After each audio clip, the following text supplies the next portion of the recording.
Hi, I'm Maya Chen, and I thought loyalty meant career security and mentorship. Instead, on the day I was supposed to get my promotion, my manager Derek handed me a performance review that read like a death sentence and told me I'd never make it in this industry without his protection. I had built his reputation, coded his presentations, and worked weekends to make his deadlines shine. Somehow, I was still disposable. But the worst part wasn't being passed over for the promotion I'd earned. It was realizing I'd been systematically undermined for 2 years while I believed he was helping me grow. When I finally decided to fight back, he tried to destroy my career. He had no idea that the new director he'd been desperately trying to impress was about to become my business partner.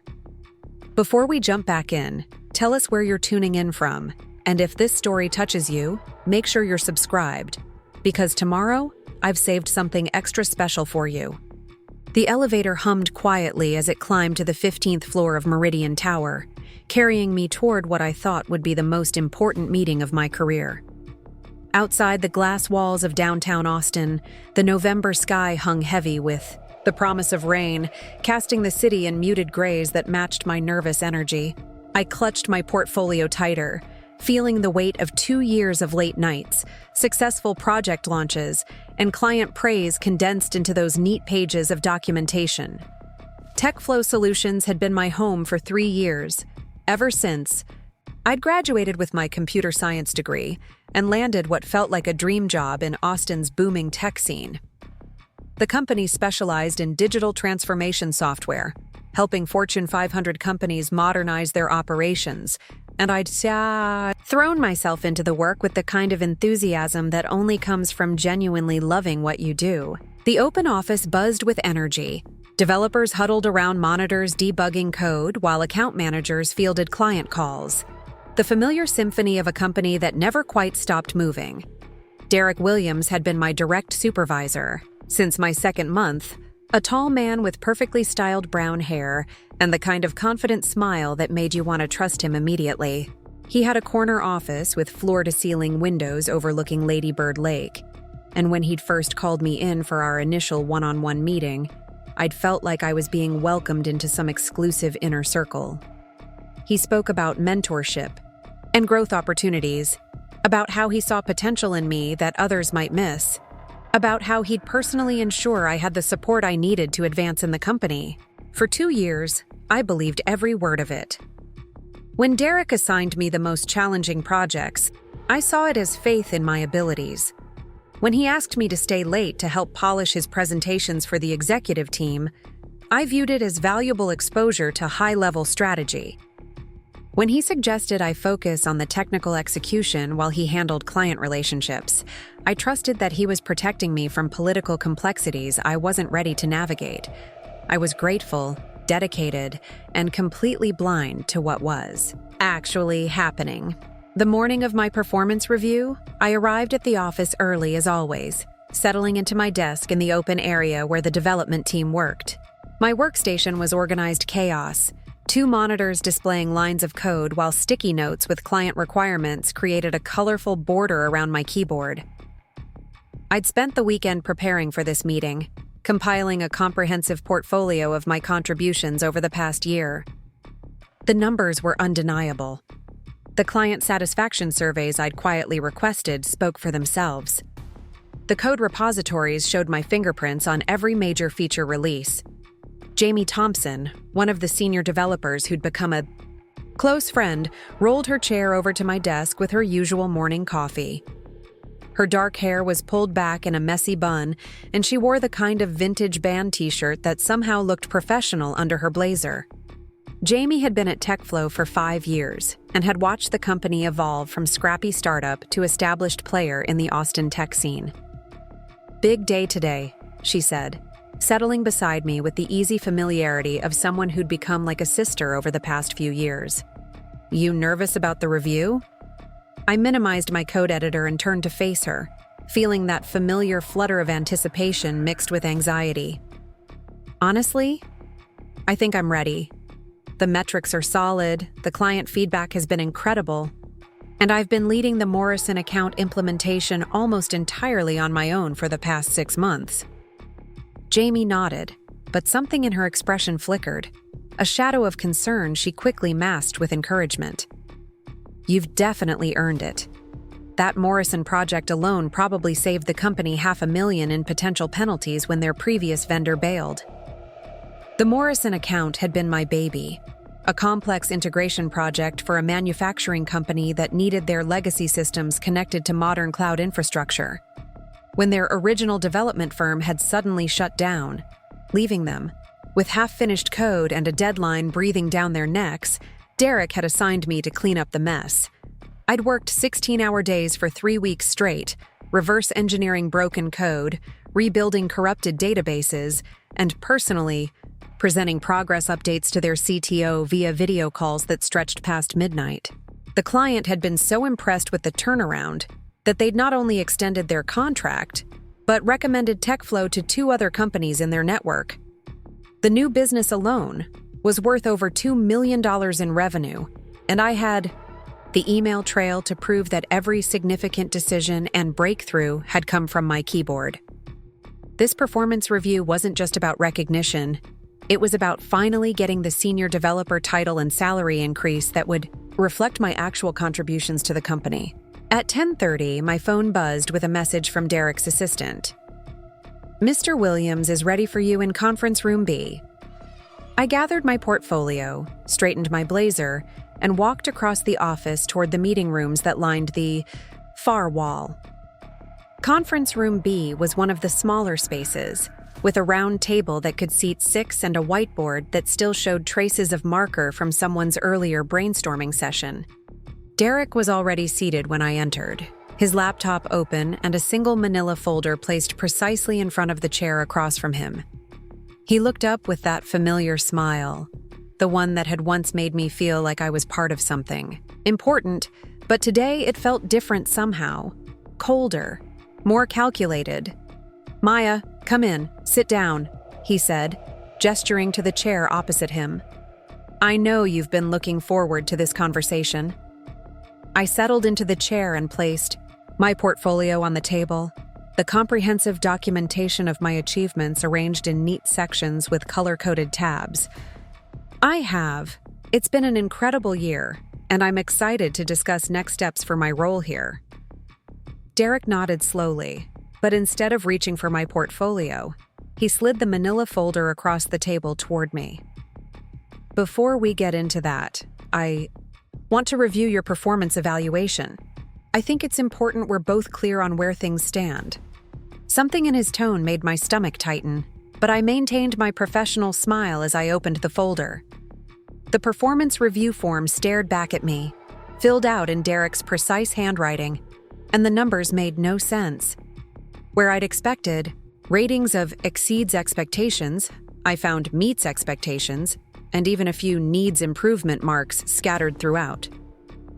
The overall score placed me firmly in the middle tier of performers, the kind of rating that meant cost of living adjustments. Instead of promotions, I read through the comments section twice, my confusion growing with each line. "Shows potential but lacks independent initiative. Requires significant guidance on complex projects. Would benefit from additional mentorship before taking on leadership responsibilities." The words felt like they were describing someone else entirely, some other Maya Chen who bore no resemblance to the person who'd been practically running client accounts single-handedly. "Derek, I think there might be some mistake here," I said carefully, my voice steady despite the growing knot in my chest. "The Morrison project alone demonstrates significant independent initiative, and the client feedback has been overwhelmingly positive." Derek leaned back in his chair, his expression shifting into what I'd learned to recognize as his teaching moment face. It was the same look he gave junior developers when he was about to explain why their approach was fundamentally flawed. "Maya, this is exactly what I mean about needing to develop better perspective on your contributions," he said, his tone patient but condescending. "The Morrison project was a team effort. You did good work on the technical execution, absolutely. But the strategic decisions, the client relationship management, the crisis communication that really saved that account, that all came from my oversight and guidance. I stared at him, processing what he'd just said. The strategic decisions he was claiming credit for had been documented in our Slack conversations, where I'd proposed solutions and he'd responded with thumbs-up emojis. The client relationship management had consisted of him forwarding my detailed progress reports to their team without modification. The crisis communication had been late-night calls where I'd explained technical challenges directly to their CTO while Derek was unreachable. I have documentation of the decision-making process, I said, opening my portfolio to the section where I'd carefully organized our communication threads. The database architecture redesign, the API integration strategy, the timeline adjustments that prevented the penalty clauses, those all originated from my analysis and recommendations. Derek glanced at the papers I'd spread across the table, but his expression didn't change. If anything, his smile became more pronounced, almost pitying. Documentation is important, Maya, but it doesn't tell the whole story. What you're seeing as independent work was actually the result of careful mentorship and guidance. I've been shaping your approach behind the scenes, helping you develop solutions through strategic questioning and direction. The fact that you don't recognize that guidance is actually part of what we need to work on. The words hit me like a physical blow, not because they were cruel, but because they were delivered with such calm certainty. Derek wasn't angry or defensive. He genuinely seemed to believe what he was saying. Or at least, he was so committed to this version of reality that the distinction no longer mattered. The client specifically requested to work with me directly. On the expansion project, I said, pulling out the email from Morrison's CTO that had arrived just 2 weeks earlier. They said they were impressed with my technical expertise and communication skills. Derek nodded as if this proved his point, rather than contradicted it. Exactly. They were impressed with the work that came out of our collaboration. But Maya, you have to understand that client relationships are built on more than technical competence. They're about trust, strategic vision, and the kind of executive presence that takes years to develop. The reason they feel comfortable working with you is because they know I'm backing you up, providing the oversight and strategic guidance that ensures success. I felt something shift inside me then, a fundamental crack in the foundation of how I'd understood my place in this company. For 2 years, I'd attributed my growing confidence and success to Derek's mentorship, grateful for the opportunities he'd given me to stretch and grow. But sitting in that conference room, listening to him systematically diminish every achievement I'd worked for, I began to see the pattern I'd been missing. Derek hadn't been mentoring me. He'd been managing me.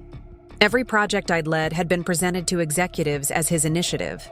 Every client relationship I'd built had been filtered through his authority. Every success I'd achieved had been reframed as evidence of his leadership rather than my competence. I hadn't been growing into independence. I'd been growing into a more sophisticated form of dependency. What about the promotion we discussed? I asked, though I was already beginning to understand what his answer would be. Derek closed the manila folder and leaned forward slightly, his expression shifting into what I recognized as his serious mentor mode. Maya, I want you to understand that this conversation is coming from a place of genuine care for your career development. You're talented, absolutely, but you're not ready for senior-level responsibilities yet. The promotion we discussed was always contingent on demonstrating true independent leadership capabilities. And frankly, this performance review shows we still have work to do in that area. Preparing and narrating this story took us a lot of time, so if you are enjoying it, subscribe to our channel. It means a lot to us. Now back to the story. The room felt smaller suddenly, the walls pressing in as the full scope of my situation became clear. Derek wasn't just denying me the promotion. He was ensuring that I couldn't earn it. Every success would be recontextualized as his guidance. Every demonstration of independence would be reframed as evidence that I still needed his oversight. I was trapped in a system where the person evaluating my readiness for advancement had a vested interest in keeping me exactly where I was. I think there's been a fundamental misunderstanding about my role and contributions here, I said, my voice steadier than I felt. I'd like to request a review of this evaluation with HR present. For the first time in the conversation, Derek's composed expression flickered. It was just a moment, a brief tightening around his eyes, but it was enough to confirm what I was beginning to suspect. This wasn't an honest performance evaluation. It was a strategic move to maintain control. Of course, that's your right, he said, recovering quickly. But Maya, I want you to think carefully about how you approach this. Challenging your supervisor's evaluation can sometimes send the wrong message about your ability to accept feedback and grow from constructive criticism, the kind of thing that can follow you throughout your career. The threat was subtle, but unmistakable. Derek wasn't just controlling my current position, he was positioning himself to control my future opportunities as well. In that moment, sitting across from the man I'd trusted with my career development, I realized that I'd been playing a game where the rules had been hidden from me from the very beginning. I closed my portfolio slowly, my mind already beginning to shift into a different mode entirely. The Maya who had walked into this conference room had been seeking validation and recognition. The Maya who was about to walk out was someone else, entirely, someone who finally understood exactly what kind of fight she was in. I appreciate the feedback, Derek, I said, standing up from the table. I'll definitely take some time to reflect on everything you've shared with me today. Derek smiled, clearly interpreting my calm response as acceptance. I'm glad you're taking this in the spirit it was intended. That's exactly the kind of mature approach that will serve you well as you continue to develop here. I gathered my things and headed toward the door, but paused with my hand on the handle. Just out of curiosity, who's getting the senior developer position? We've decided to hire externally for now, Derek said. Bring in someone with more seasoned leadership experience to help elevate the whole team. I nodded and left the conference room, walking back across the open office toward my desk. The familiar sounds of keyboards clicking and phones ringing felt different now, like I was hearing them through water. Jamie looked up as I approached, her expression immediately shifting to concern when she saw my face. "How did it go?" she asked quietly. I sat down at my workstation and stared at my monitors for a long moment, the lines of code I'd been working on that morning seeming to belong to someone else's life. It went exactly how I should have expected it to go, I said finally. That evening, I sat in my small apartment in East Austin, laptop open on my kitchen table, staring at the email I'd been crafting for the past 2 hours. Outside my window, the food trucks along East 6th Street were setting up for the dinner rush, their colorful awnings bright against the gray November sky. The smell of barbacoa and fresh tortillas drifted through my open window, mixing with the sound of early evening traffic and the distant hum of live music from one of the nearby venues. My apartment was small but comfortable, the kind of place that felt like home because I'd made it that way rather than because it was impressive.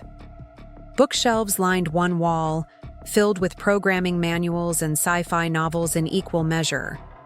My desk occupied the corner by the window, where I'd spent countless evenings working on side projects and learning new technologies that Derek had deemed interesting but not immediately relevant to your current role.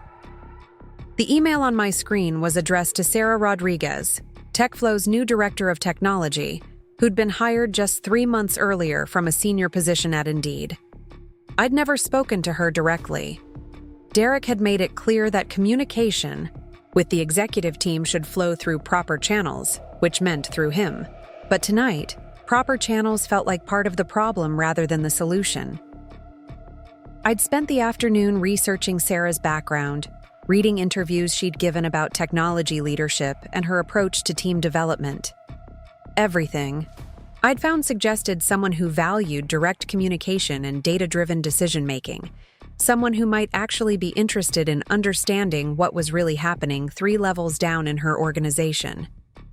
The email I was writing was, Careful, professional, and completely honest. I outlined my concerns about the performance evaluation process, attached documentation of my project contributions, and requested a conversation about my role and future at the company. I wasn't asking for Derek to be fired or for immediate promotion. I was simply asking for the opportunity to present my case to someone who might evaluate it objectively. My finger hovered over the send button for nearly 10 minutes. Once I sent this email, there would be no going back. Derek would know that I'd gone around him, and whatever relationship we'd had, however distorted it had become, would be irreparably damaged. But as I sat there in my quiet apartment, looking out at a city full of opportunities and possibilities, I realized that relationship had been damaged long before today. I'd just been too trusting to see it. I clicked send. The response came faster than I'd expected. At 7:43 the next morning, while I was still nursing my first cup of coffee and watching the sunrise paint the Austin skyline in shades of orange and pink, my phone buzzed with a notification. Sarah Rodriguez had replied personally, not through an assistant or with a form letter, but with a direct message that made my heart race with equal parts hope and terror. Maya, thank you for reaching out. I'd very much like to discuss the concerns you've raised. Are you available for a conversation this afternoon? I can meet you at Grind Coffee on 5th Street at 4 o'clock if that works for you. I believe it's important that we have this discussion in a neutral setting where you can speak freely. I read the message 3 times before it fully sank in. Sarah wanted to meet off-site, away from the office where Derek could monitor or control the conversation. She was taking my concerns seriously enough to carve time out of what I knew was an incredibly busy schedule for a new executive trying to establish her presence in the company. More importantly, she was acknowledging that there might be reasons I couldn't speak freely in the office environment. I spent the morning in a state of controlled anxiety, going through the motions of my regular work while my mind raced through everything I wanted to say during our meeting. Every interaction with Derek felt loaded with new meaning. When he stopped by my desk to check on a client deliverable, his usual casual oversight felt like surveillance. When he complimented my work during the morning stand-up meeting, praising my steady progress under guidance, I heard the subtle reinforcement of the narrative he'd been building for years. Jamie noticed my distraction during our lunch break. We'd walked to one of the food trucks near the office, a Vietnamese place that served incredible banh mi sandwiches, and were sitting at a picnic table under the shade of live oak trees that lined the street. The November air was crisp but pleasant, typical of Austin's mild winters that made outdoor dining comfortable year-round. "You seem different today," Jamie said, picking at her spring rolls. "Yesterday you looked devastated after your review, but today you look like you're planning something." I considered how much to tell her. Jamie had been my closest friend at TechFlow, the person who'd helped me navigate office politics and celebrated my successes with genuine enthusiasm. But she was also a practical person who valued job security and preferred to work within existing systems rather than challenge them directly. "I reached out to Sarah Rodriguez," I said finally. "We're meeting this afternoon." Jamie's eyes widened, and she set down her food entirely. "Maya, that's incredibly risky. Derek finds out you went over his head, and he could make your life miserable. Worse than it already is." "My life is already miserable," I replied, surprising myself with the certainty in my voice. "Jamie, yesterday I realized that everything I thought I knew about my career here has been a lie. Derek hasn't been mentoring me. He's been managing me. Every success I've had has been rebranded as his leadership. Every skill I've developed has been recontextualized as evidence that I still need his guidance. I can't keep playing a game where the rules are designed to ensure I never win." Jamie was quiet for a long moment, watching the downtown traffic flow past our table. "What if Sarah doesn't believe you? What if she thinks you're just a disgruntled employee trying to undermine your supervisor?" The question had been haunting me since I'd sent the email, but I'd spent the morning preparing for exactly that possibility. Then at least I'll know where I stand. But Jamie, I've documented everything. I have email threads, client feedback, code repositories, project timelines. I have 2 years of evidence that shows exactly what my contributions have been. If Sarah is the kind of leader I think she is, she'll want to see that evidence. We finished our lunch in contemplative silence, both of us understanding that this afternoon's meeting would fundamentally change my relationship with TechFlow one way or another. As we walked back toward the office, Jamie squeezed my shoulder gently. "For what it's worth, I think you're doing the right thing," she said. "Derek's been getting away with this stuff for too long. Maybe it's time someone called him on it." At 3:45, I told Derek I was leaving early for a dental appointment, a lie that felt insignificant compared to the larger truths I was about to reveal. I grabbed my portfolio and laptop bag, the same materials I'd prepared for yesterday's performance review, but this time I felt like I was carrying them into battle rather than seeking approval. Grind Coffee was a local institution, the kind of place that had survived Austin's rapid gentrification by serving genuinely excellent coffee and maintaining the eclectic atmosphere that made the city unique. The walls were covered with local art, mismatched furniture created cozy conversation nooks, and the steady hum of espresso machines provided a perfect backdrop for confidential conversations. I arrived 10 minutes early and claimed a corner table where we could talk without being overheard. Sarah arrived precisely at 4 o'clock, and I recognized her immediately from the company website photos, though she looked more approachable in person. She was a Latina woman in her early 40s with silver-streaked dark hair pulled back in a professional bun and the kind of confident bearing that suggested someone comfortable with authority. She wore a navy blazer over dark jeans, striking the perfect balance between executive presence and Austin's casual tech culture. "Maya?" she asked, extending her hand as she approached the table. "I'm Sarah. Thank you for reaching out, and thank you for suggesting this venue. Sometimes the most important conversations happen outside office walls." I stood to shake her hand, immediately struck by the directness of her gaze. This was someone who paid attention, who processed information quickly and made decisions based on data rather than politics. "Thank you for making time for this, especially on such short notice. I know how busy you must be." Sarah settled into the chair across from me and declined my offer to buy her coffee, producing her own travel mug instead. I've learned that when someone reaches out the way you did, it usually means there's something important I need to understand about my organization. Your email was professional, specific, and raised concerns that I can't ignore as a leader. I opened my portfolio, the same documentation I'd tried to share with Derek yesterday, but this time I felt like I was presenting evidence rather than pleading my case. I want to start by saying that this isn't about wanting immediate promotion or recognition. This is about wanting accurate representation of my contributions and fair evaluation of my capabilities. Over the next hour, I walked Sarah through everything. The Morrison Project timeline, showing how I'd led the crisis response and client recovery. The email threads documenting strategic decisions that Derek had later claimed as his own guidance. The client feedback specifically requesting my involvement in future projects. The code repositories showing my fingerprints on every major feature release over the past 2 years. Sarah listened without interruption, occasionally asking clarifying questions or requesting to see specific documentation. She took notes in a small leather notebook, her questions revealing a deep understanding of software development processes and project management that impressed me. This wasn't someone who would be easily fooled by corporate doublespeak or political maneuvering. "Tell me about your relationship with Derek," Sarah said when I'd finished presenting my evidence. "How would you characterize his management style and your working dynamic?" I chose my words carefully, wanting to be honest without sounding vindictive. For a long time, I thought Derek was an excellent mentor.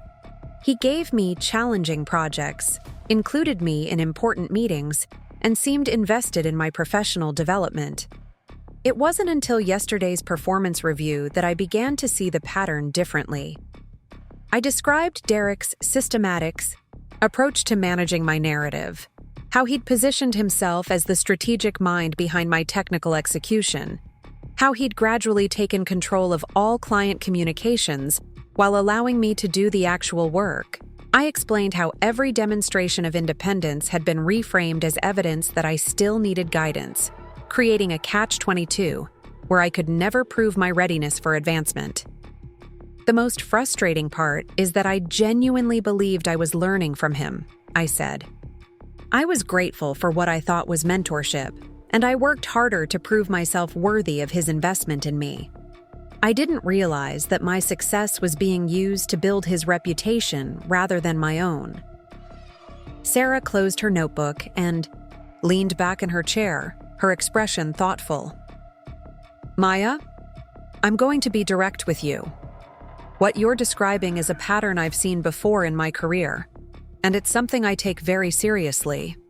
Managers who systematically undermine their reports while taking credit for their work create toxic environments that hurt both individual careers and overall team performance. Relief flooded through me so intensely that I had to blink back. Tears. Someone in authority was not only believing me, but recognizing the behavior I'd described as problematic rather than normal workplace dynamics. That said, Sarah continued, I need to handle this situation carefully and professionally. I can't make immediate changes based on one conversation, no matter how compelling your evidence is. I need to conduct my own investigation, speak with other team members, and review documentation independently. I nodded, understanding the position she was in. I'm not asking for immediate action. I'm just asking for fair evaluation and the opportunity to be judged on my actual contributions rather than Derek's interpretation of them. Sarah smiled for the first time during our conversation. That's exactly what I was hoping you'd say. It tells me you understand how professional organizations should function, and that you're not looking for shortcuts or special treatment. She gathered her things and stood to leave, but paused before walking away.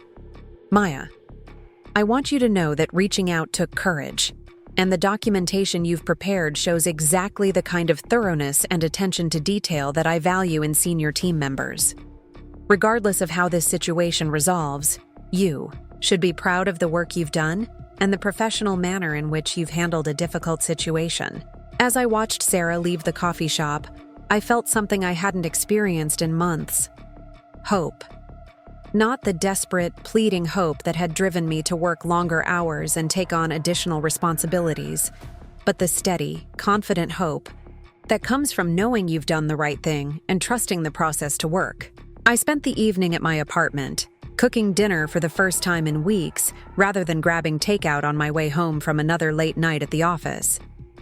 As I chopped vegetables for a stir-fry, I found myself thinking about the conversation with Sarah and what might happen next. I had no illusions that this would be easy or quick. Derek had years of established relationships and a reputation as a reliable manager. Challenging that narrative would require more than one meeting and a portfolio of documentation. But for the first time in my career at TechFlow, I felt like I was operating from a position of strength rather than constantly trying to prove my worth. I had allies now, or at least the potential for allies. I had evidence of my contributions that couldn't be dismissed or recontextualized. Most importantly, I had finally stopped accepting Derek's version of reality as the only truth available to me.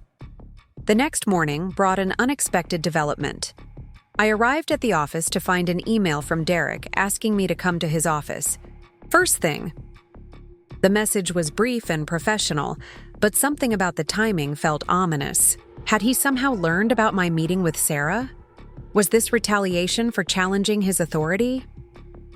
Derek's corner office felt different when I entered that morning. The floor-to-ceiling windows that had once seemed impressive now felt like barriers, separating him from the rest of the team rather than elevating him above it.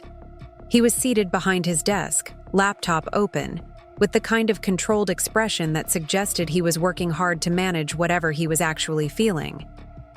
Maya, come in and close the door, he said without looking up from his screen. I wanted to follow up on our conversation yesterday and make sure we're aligned moving forward. I settled into the chair across from his desk, the same position I'd occupied for dozens of one-on-one meetings over the past 2 years. But this time, instead of feeling grateful for his attention, I found myself analyzing his body language and word choices, looking for the manipulation tactics I'd been blind to before.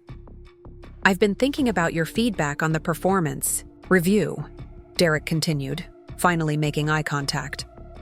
"And I want you to know that I hear your concerns. Sometimes when we're focused on the big picture, we don't do enough to highlight individual contributions. That's something I can work on, as a manager." The acknowledgement felt both validating and suspicious. Yesterday, Derek had been completely confident in his assessment of my performance. Today, he was suddenly open to the possibility that he'd overlooked something. The shift was too dramatic to be genuine reflection and too convenient to be coincidental. "I appreciate that," I said carefully. "Clear recognition of individual contributions is important for career development and team morale." Derek nodded enthusiastically, as if I'd just made an excellent point that he wished he'd thought of himself. "Exactly. And with that in mind, I wanted to discuss some new opportunities that might be coming up. Sarah Rodriguez has been asking about team capabilities and individual strengths as she gets up to speed in her role. I think it would be valuable for her to understand what kind of talent we have on the team." A chill ran down my spine.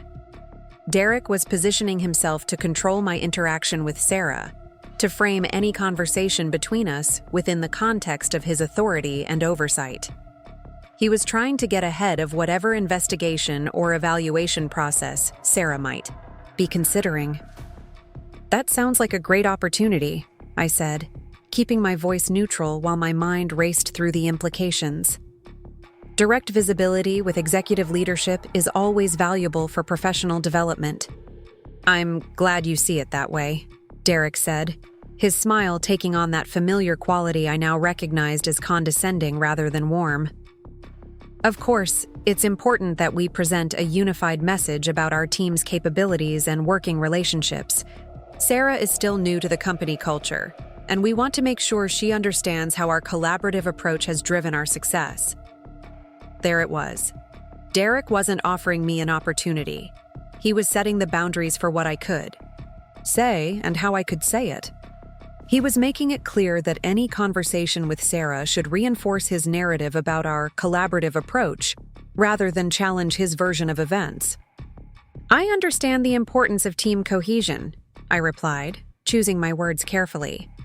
"Honest communication about our capabilities and processes is essential for effective leadership." Derek's smile flickered slightly, as if he'd detected some subtle challenge in my response but couldn't quite identify it. "Perfect. I knew you'd understand. That's exactly the kind of mature perspective that will serve you well as you continue to grow here." I left Derek's office feeling like I'd just navigated a minefield. He was clearly suspicious about something, though I couldn't tell if he knew specifically about my meeting with Sarah, or was just generally concerned about potential challenges to his authority.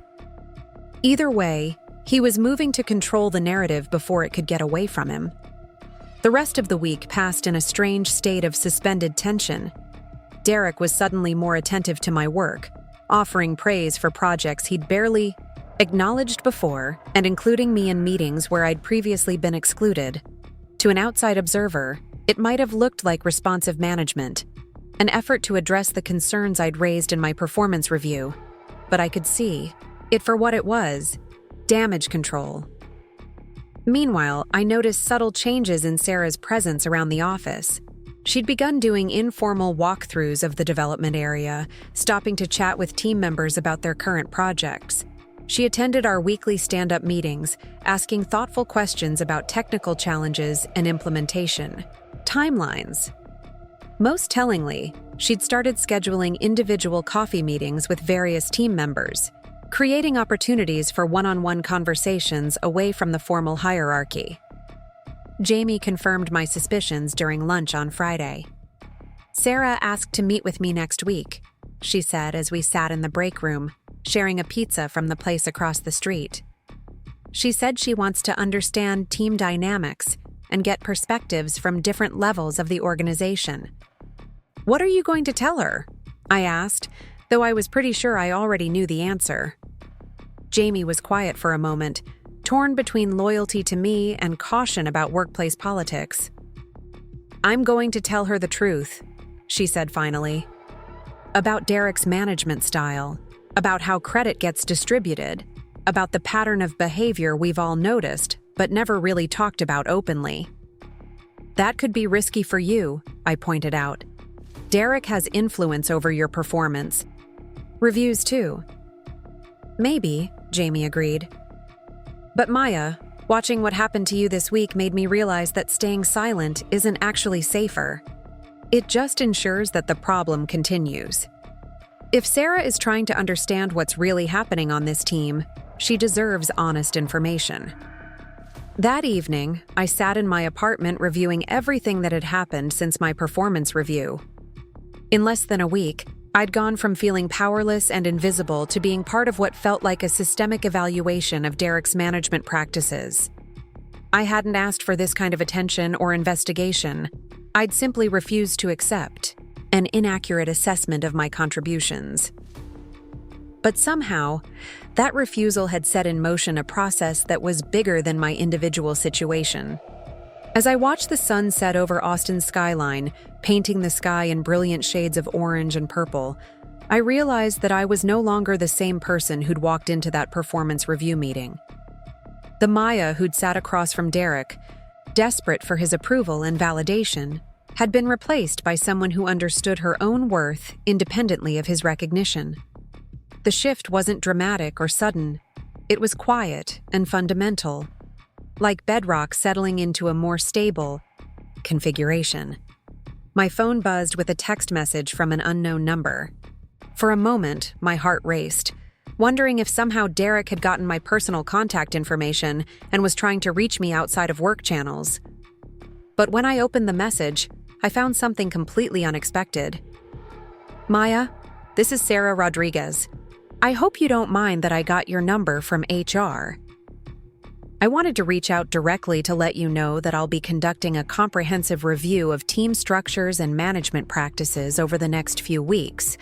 Your input has been valuable in helping me understand areas that need attention. I'll be in touch soon about next steps." I read the message 3 times, feeling a mixture of vindication and anxiety. Sarah was taking action, conducting the kind of systematic review that could lead to real changes in how the team operated. But I also knew that this meant Derek would soon realize, if he hadn't already, that I'd challenged his authority in a way that couldn't be easily dismissed or controlled. The game was about to change completely, and there would be no going back to the comfortable illusion that hard work and loyalty would be enough to build the career I wanted. I was about to discover whether speaking truth to power was a career-limiting move, or the first step toward the kind of professional life I'd always imagined was possible. Outside my window, Austin's nightlife was just beginning to stir, the sounds of live music and conversation drifting up from the streets below. The city felt alive with possibility, full of people pursuing their dreams and building something meaningful. For the first time in months, I felt like I was part of that energy rather than watching it from the sidelines. Whatever happened next, I would face it as someone who had finally learned to value her own judgment over someone else's approval. That shift, I was beginning to understand, was worth more than any promotion Derek could have given or withheld. The confrontation came on a Monday morning in early December, when Austin's winter chill had finally settled into the city and the office building's heating system was working overtime to combat the unseasonable cold snap. I arrived at TechFlow to find the usual Monday morning energy crackling through the open workspace, developers catching up on weekend deployments while account managers prepared for the week's client calls. But underneath the familiar rhythm, there was an undercurrent of tension that hadn't been there the previous Friday. Derek was waiting at my desk when I arrived, his usual composed demeanor replaced by something harder and more direct. He wasn't, sitting in the guest chair he typically used for casual check-ins.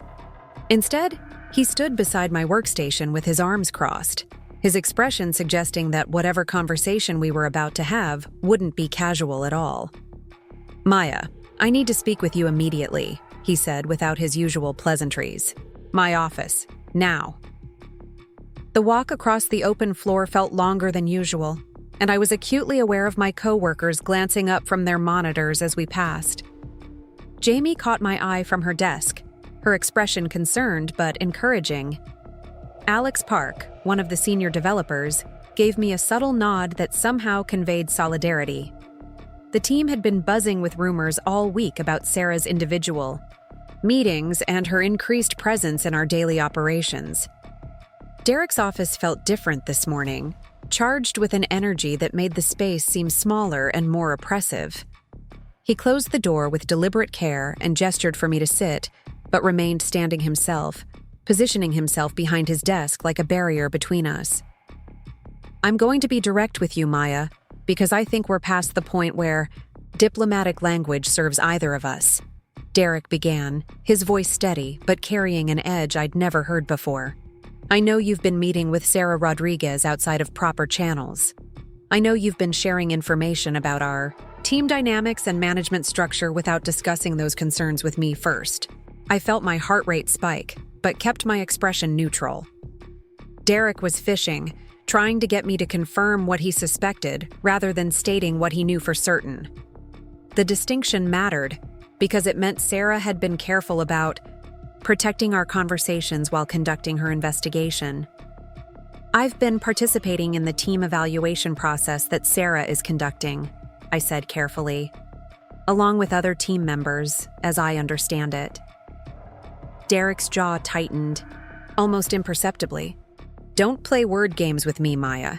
You reached out to her directly before any official evaluation process was announced.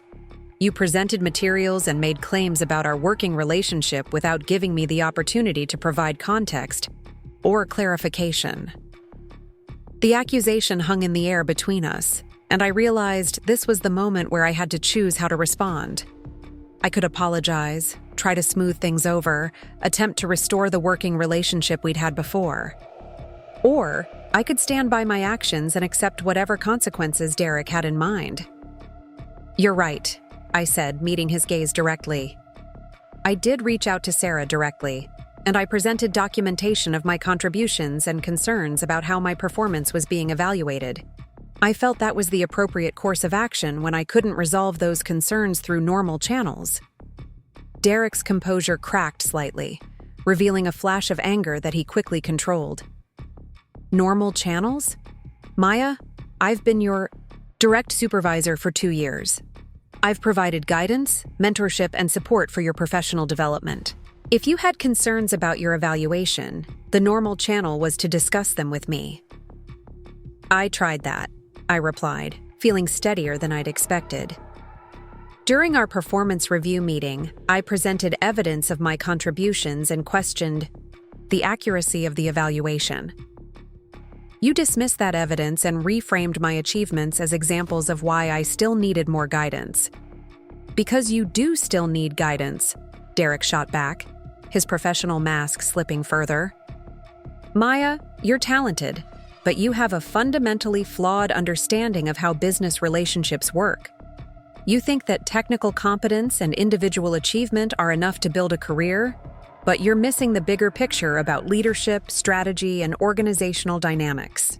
I listened to his words, recognizing the same condescending tone that had once made me feel grateful for his attention, but now revealed itself as manipulation disguised as mentorship. "And your role in that bigger picture is to ensure that my individual achievements are understood as examples of your leadership rather than my capabilities."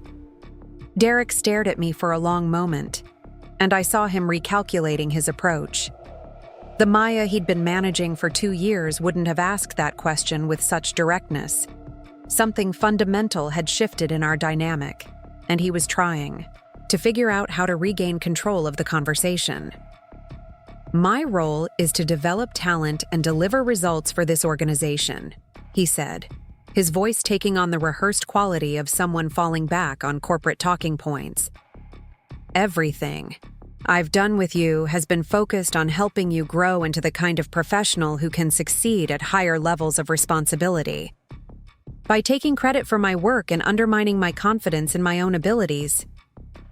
The question came out sharper than I'd intended, cutting through Derek's carefully constructed narrative like a blade. For the first time in our conversation, he seemed genuinely surprised, as if he'd never considered that his actions might be perceived that way. "I have never taken credit for your work," he said slowly, but there was uncertainty in his voice now. "I've provided strategic oversight and guidance that enabled your success. There's a difference. The Morrison client specifically requested to work with me directly on their expansion project," I said, pulling out my phone to reference the email. "They said they were impressed with my technical expertise and problem-solving approach, but in your summary to the executive team, you described it as successful client relationship management under your direction." Derek's face flushed slightly. "Because that's what it was, Maya. The client was comfortable working with you because they knew I was providing oversight and ensuring quality control. They trusted the process because they trusted my management of the relationship." "Did you tell them you were providing oversight? Or did you let them believe they were working directly with me because they valued my specific skills and approach?" The silence that followed my question stretched uncomfortably long. Derek sat down heavily in his chair, his confident posture deflating slightly as he processed the implications of what I was asking. I realized that he might never have consciously acknowledged the distinction between managing my work and taking credit for it. "Maya, I think you're misunderstanding the nature of management relationships," he said finally, but his voice lacked its earlier conviction. "When you're part of a team, individual contributions are part of a larger collaborative effort. My job is to ensure that effort is successful and properly represented to leadership. Then why wasn't my name on any of the presentations to the executive team? Why were my strategic recommendations presented as your analysis? Why was I excluded from the client calls where my work was being discussed?" Each question landed like a physical blow, and I could see Derek struggling to formulate responses that would maintain his version of reality. He'd built a system where my achievements supported his advancement while keeping me in a subordinate role, but he'd never had to defend that system against direct challenge. "This conversation is exactly why you're not ready for senior-level responsibilities," Derek said, his tone shifting toward frustration. "You're so focused on individual recognition that you're missing the collaborative nature of how organizations function. Senior leaders understand that success is shared, that individual contributions are part of larger team efforts. Senior leaders also ensure that their team members receive appropriate recognition for their contributions," I countered. "They develop their reports by giving them visibility and opportunities to demonstrate their capabilities independently." Derek stood up abruptly, pacing to the window overlooking downtown Austin. The November sky was overcast, matching the tension that had settled over our conversation like a gray blanket. When he turned back to face me, his expression had hardened into something I'd never seen before. "Let me be very clear about something, Maya. I've invested 2 years in your professional development. I've given you opportunities that other managers wouldn't have considered for someone at your level. I've protected you from organizational politics and strategic decisions that you weren't ready to handle. And this is how you repay that investment? By going behind my back to undermine my leadership and question my management approach?" The words were designed to make me feel guilty, to reactivate the gratitude and loyalty that had kept me in line for so long. But instead of shame, I felt a crystalline clarity about exactly what had been happening for the past 2 years. "Derek, you've invested 2 years in managing my career trajectory to serve your needs rather than mine. You've given me opportunities to do excellent work while ensuring that the recognition for that work enhanced your reputation rather than mine. You've protected me from organizational politics by preventing me from building the relationships and visibility that would allow me to advance independently. Derek's face went through several expressions in rapid succession, surprise giving way to anger before settling into something colder and more calculating. I see. So this is about ambition then. You're willing to damage team relationships and undermine organizational structure because you're impatient for promotion. This is about honesty, I replied, about having my contributions accurately represented and fairly evaluated, about being given the opportunity to succeed or fail based on my actual capabilities rather than your interpretation of them. Derek sat back down, his movements deliberate and controlled. When he spoke again, his voice carried a weight that made my stomach tighten with apprehension. Maya, I want you to understand the position you've put yourself in. You've challenged your direct supervisor's authority by going outside the chain of command. You've made allegations about management practices that could be seen as insubordination. You've created a situation where I have to question whether you're capable of functioning effectively within our team structure. The threat was subtle, but unmistakable. Derek was positioning my honesty about his behavior as a performance problem, reframing my challenge to his authority as evidence of my inability to work collaboratively. It was masterful manipulation, the kind of maneuver that could destroy my reputation and career prospects, while appearing to be legitimate management concern. I understand that you're uncomfortable with being held accountable for your management practices, I said, feeling a surge of courage that surprised me. But Derek, those practices have consequences, not just for me, but for the entire team's morale and productivity. Derek's expression shifted again, this time towards something that looked almost like respect mixed with concern. Maya, you're burning bridges here that you can't rebuild. I don't think you fully understand the implications of the path you're choosing. I understand that the path I was on wasn't taking me where I needed to go, I replied. And I understand that sometimes you have to risk what you have to get what you deserve. Our conversation was interrupted by a knock on Derek's office door. Sarah Rodriguez appeared in the doorway, her expression professional but alert, as if she'd sensed the tension radiating from the room. Derek, Maya, I hope I'm not interrupting anything urgent, Sarah said, though her tone suggested she knew exactly what kind of conversation she was walking into. I wanted to follow up on some team structure questions I've been investigating. Derek's demeanor shifted instantly, his frustrated anger replaced by professional courtesy. Of course, Sarah. Maya and I were just discussing some performance development issues, but we can certainly continue that conversation later.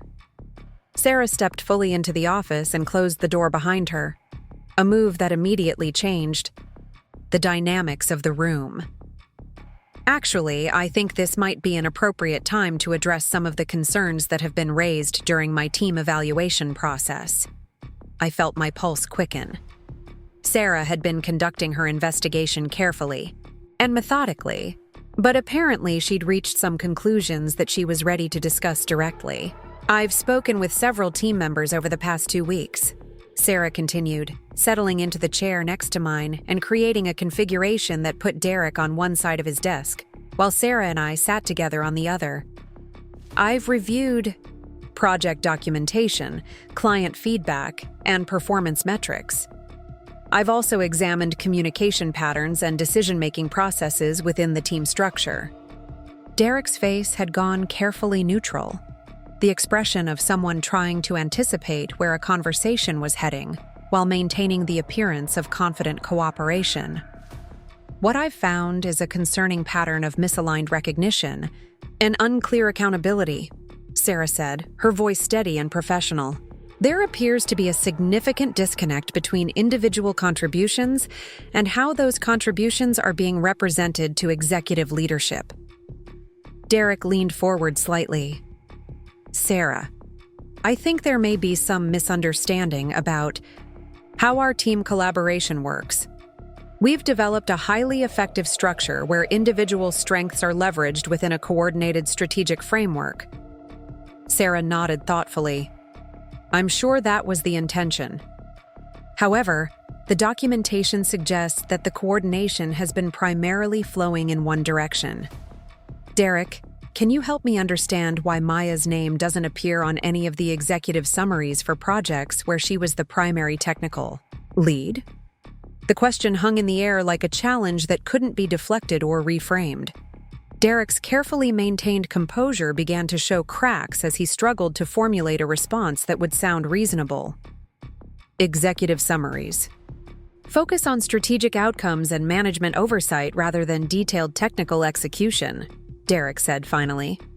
The goal is to communicate results and methodology to leadership, not to provide comprehensive attribution for every individual contribution.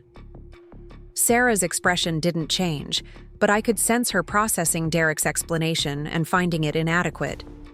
I see. And when clients specifically request to work with Maya directly, how do you typically handle those requests? Derek's face flushed slightly. We evaluate each situation individually, considering factors like Maya's readiness for direct client interaction, the complexity of the strategic relationship, and the appropriate level of supervision required. The Morrison client has specifically stated that they want Maya to lead their expansion project, Sarah continued. They've indicated that they view her as the primary point of contact for their technical requirements and strategic planning.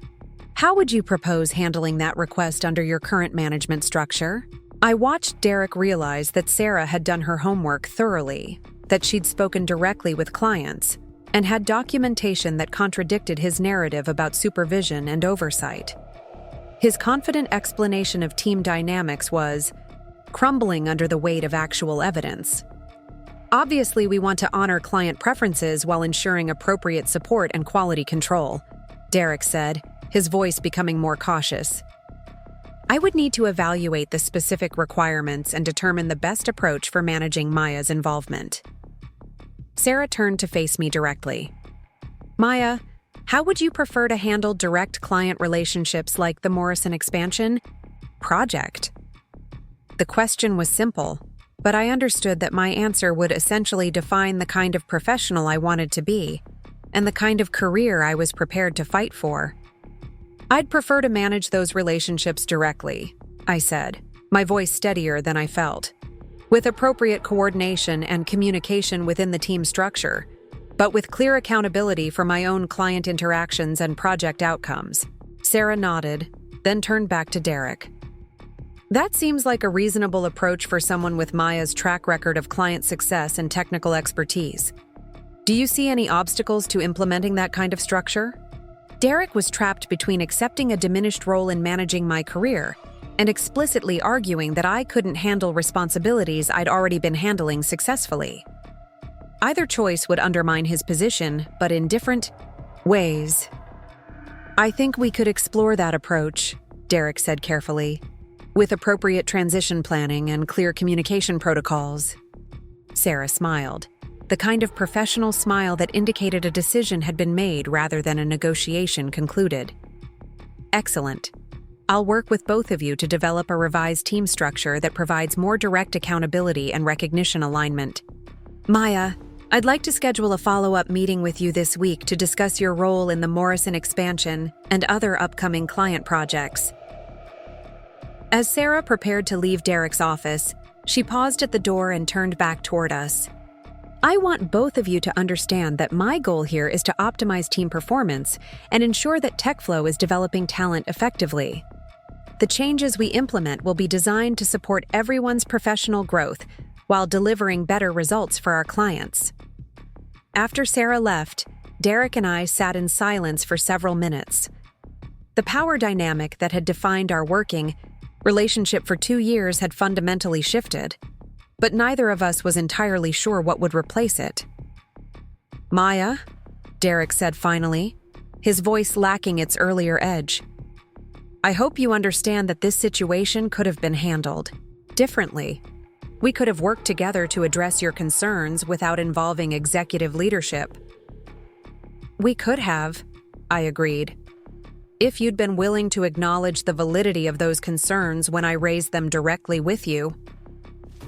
Derek was quiet for another long moment, and when he spoke again, there was something different in his tone, something that might have been the beginning of actual reflection. I genuinely believed I was helping you develop your career, he said. I thought, providing strategic oversight and managing client relationships was protecting you from challenges you weren't ready to handle. I know you believed that, I replied.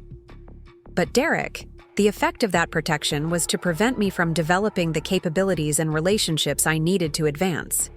You can't prepare someone for independence by managing every aspect of their professional visibility. Derek nodded slowly, though I wasn't sure if he was agreeing with my point or simply acknowledging that he'd heard it. Things are going to be different now. Yes, I said. They are. That afternoon, I sat at my desk working on code for a new client integration, but my mind kept drifting to the conversation in Derek's office and its implications for my future at TechFlow. The immediate crisis had passed, but I was beginning to understand that I'd fundamentally changed my relationship not just with Derek, but with the entire company culture.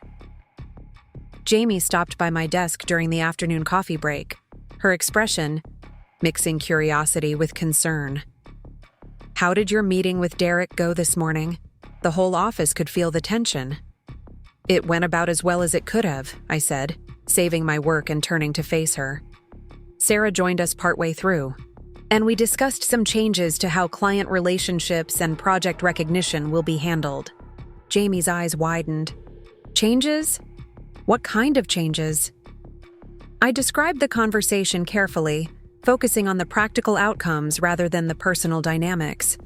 Jamie listened with growing amazement, occasionally glancing toward Derek's office as if she couldn't quite believe what she was hearing. Maya, this is huge, she said when I'd finished. You basically forced a restructuring of how the team operates. Derek must be furious. He's probably not thrilled, I admitted. But Jamie, the important thing is that the changes benefit everyone on the team, not just me.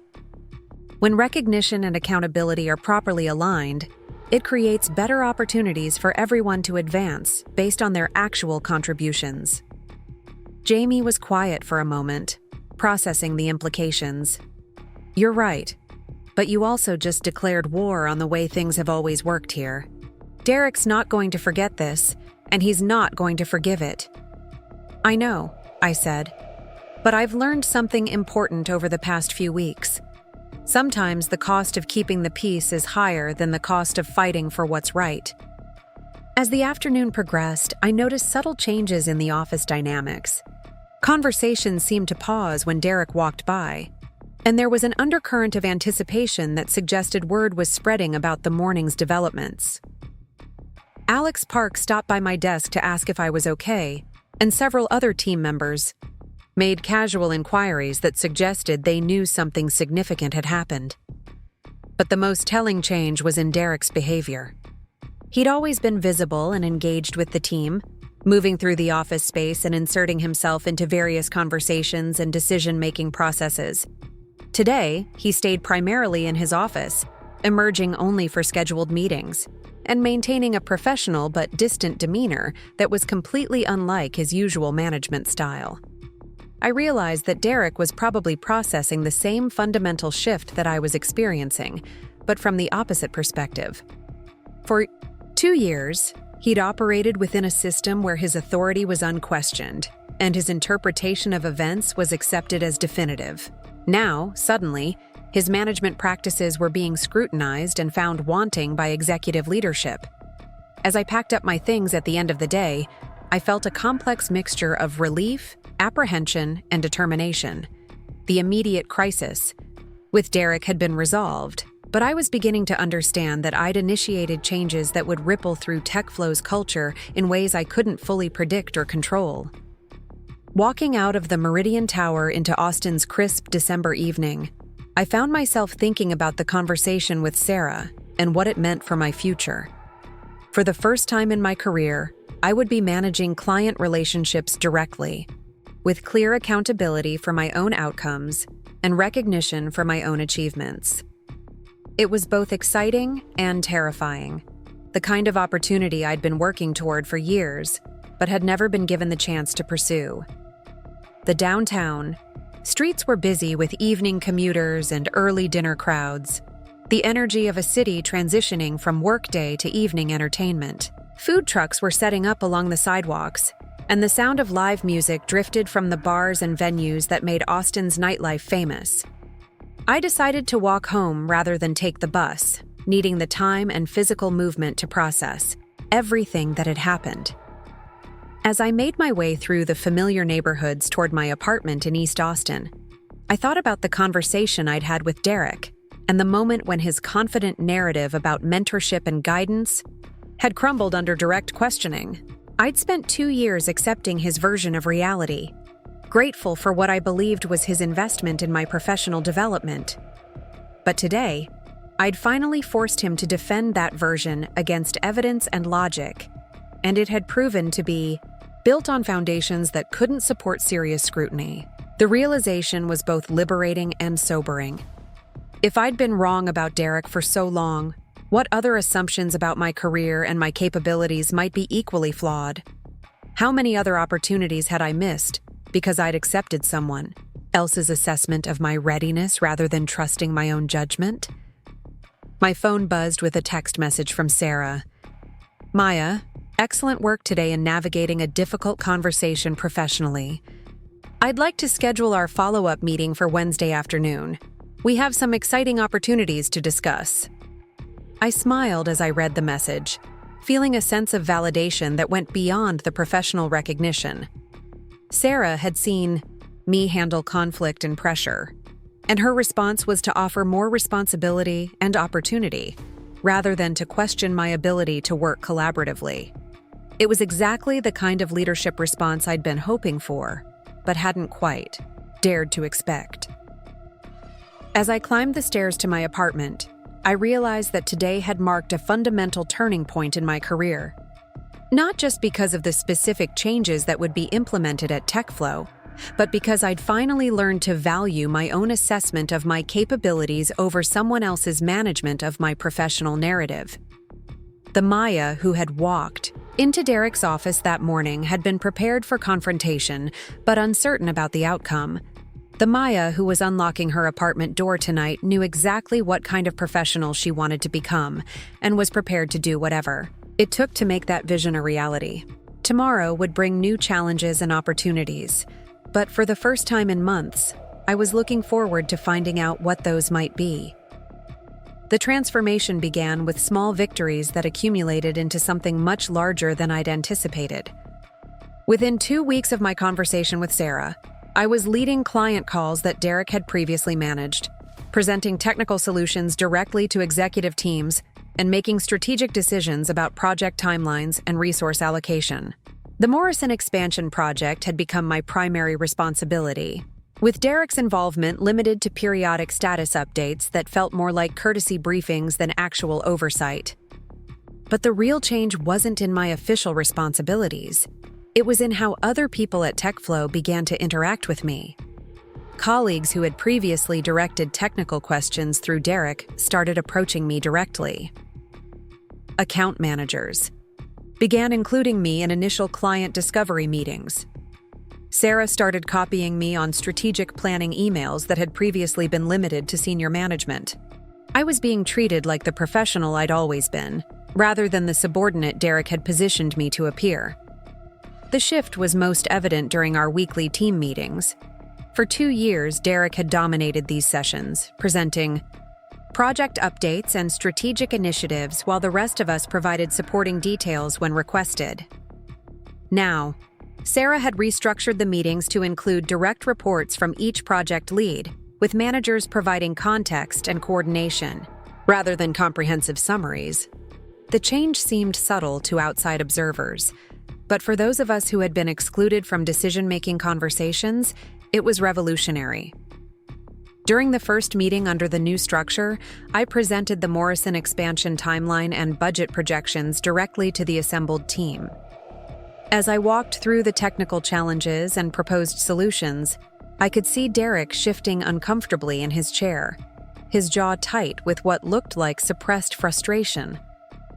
When I finished my presentation, Sarah asked several detailed, questions about implementation strategy and risk mitigation, treating me as the primary authority on the project rather than deferring to Derek for interpretation.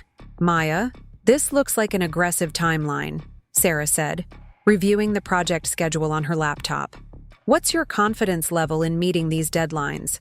And what support do you need from the team to ensure success?"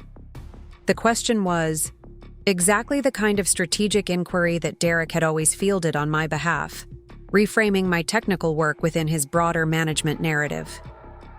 Now, I was being asked to defend my own professional judgment and articulate my own resource needs. "I'm confident in the timeline based on our current resource allocation and the technical specifications we've confirmed with the client," I replied. "The primary risk factor is potential scope creep if they request additional integrations during the implementation phase. I'd recommend establishing clear change order protocols up front to manage any expansion requests." Sarah nodded approvingly. "That's exactly the kind of proactive risk management we need. Derek, can you work with Maya to establish those protocols and ensure we have the appropriate approval processes in place?" The role reversal was subtle, but unmistakable. Sarah was positioning Derek as a supporting resource for my project leadership, rather than the other way around. Derek acknowledged the request with professional courtesy, but I could see the frustration in his expression as he realized that his authority over my work was being systematically dismantled. After the meeting, Jamie caught up with me in the hallway outside the conference room. Her expression was a mixture of admiration and concern, the look of someone watching a friend navigate uncharted territory. "Maya, that was incredible," she said, glancing around to make sure we weren't being overheard. "You just presented to the leadership team like you've been doing it for years." But Derek looked like he was about to explode. "He's adjusting to a new team structure," I said diplomatically, though I'd noticed his discomfort as well. "Change is difficult for everyone." Jamie studied my face carefully. "You're different, you know. Not just more confident, but more. Art strategic, like you figured out how to play a game that the rest of us are still learning." Her observation struck me as more insightful than she probably realized. I had learned to play a different game, one where my success didn't depend on someone else's approval or interpretation of my contributions. But more importantly, I'd learned that the game I'd been playing before had rules designed to ensure I couldn't win. The real test of the new dynamics came 3 weeks later, when TechFlow's biggest client, a Fortune 500 manufacturing company called Apex Industries, requested a comprehensive review of their digital infrastructure needs. The project was worth potentially $5 million in revenue over 2 years, the kind of contract that could define TechFlow's growth trajectory and establish the company as a major player in the enterprise software market. Sarah called an all-hands meeting to discuss the opportunity and assign the proposal team. As the senior managers filed into the main conference room, I felt the familiar flutter of anticipation mixed with uncertainty. This was the kind of high-stakes project that Derek had always claimed required his strategic oversight and client relationship management. Apex Industries has indicated they want to work with TechFlow on a complete digital transformation initiative. Sarah began, projecting the client's requirements onto the large screen at the front of the room. They're looking for custom software development, legacy system integration, and ongoing technical support. The timeline is ambitious, the budget is substantial, and the technical complexity is significant. Derek leaned forward in his chair, his expression shifting into the focused attention that typically preceded his assumption of project leadership. "Sarah, this sounds like exactly the kind of strategic initiative where our collaborative approach has been most successful. I'd be happy to lead the proposal development and client relationship management." Sarah nodded thoughtfully. "I appreciate your willingness to take this on, Derek. However, I've been reviewing our client feedback patterns, and I think we might want to consider a different approach for this particular opportunity." She clicked to the next slide, which showed client satisfaction scores and retention rates organized by project manager. The data was striking. Projects where I'd had direct client interaction showed consistently higher satisfaction scores than those managed through Derek's oversight structure. Apex Industries has specifically mentioned that they value direct technical communication and want to work with the actual developers and architects who will be implementing their solutions, Sarah continued. Based on our track record and client feedback patterns, I think Maya should lead this proposal. The silence that followed Sarah's announcement was profound. Derek's face went through several expressions in rapid succession, surprise giving way to confusion before settling into something that looked like barely controlled anger. Around the table, other team members exchanged glances that suggested they understood the significance of what had just happened. Sarah, with respect, "This is a $5 million opportunity," Derek said carefully, his voice steady but strained. The strategic complexity and client relationship requirements are beyond what someone at Maya's level has handled before. We're talking about executive-level presentations, contract negotiations, and long-term partnership development. Sarah's expression remained neutral, but her response was firm. Derek, Maya has been handling executive-level presentations and client relationship management for the Morrison account for months. Her technical expertise and communication skills are exactly what Apex is looking for, and our data suggests that direct technical leadership produces better outcomes for complex projects. Derek's professional composure was beginning to show cracks. I understand the appeal of putting our strongest technical talent in front of the client, but there are aspects of strategic account management that require experience with high-level business relationships and organizational dynamics. Maya's technical skills are excellent, but this project requires a different kind of leadership. I realized that Derek was essentially arguing that I couldn't handle the responsibilities I'd already been handling successfully, but he was doing it in terms that made his position sound reasonable rather than defensive. It was a masterful piece of professional manipulation, the kind of argument that could undermine someone's confidence while appearing to be based on legitimate concerns about project risk. Sarah turned to face me directly. Maya, how do you feel about taking on the Apex proposal? Are you confident in your ability to manage the client relationship and technical requirements?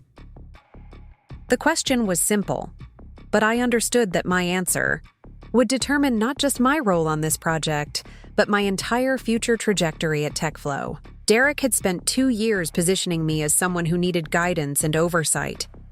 Now I had the opportunity to demonstrate that his assessment had been wrong.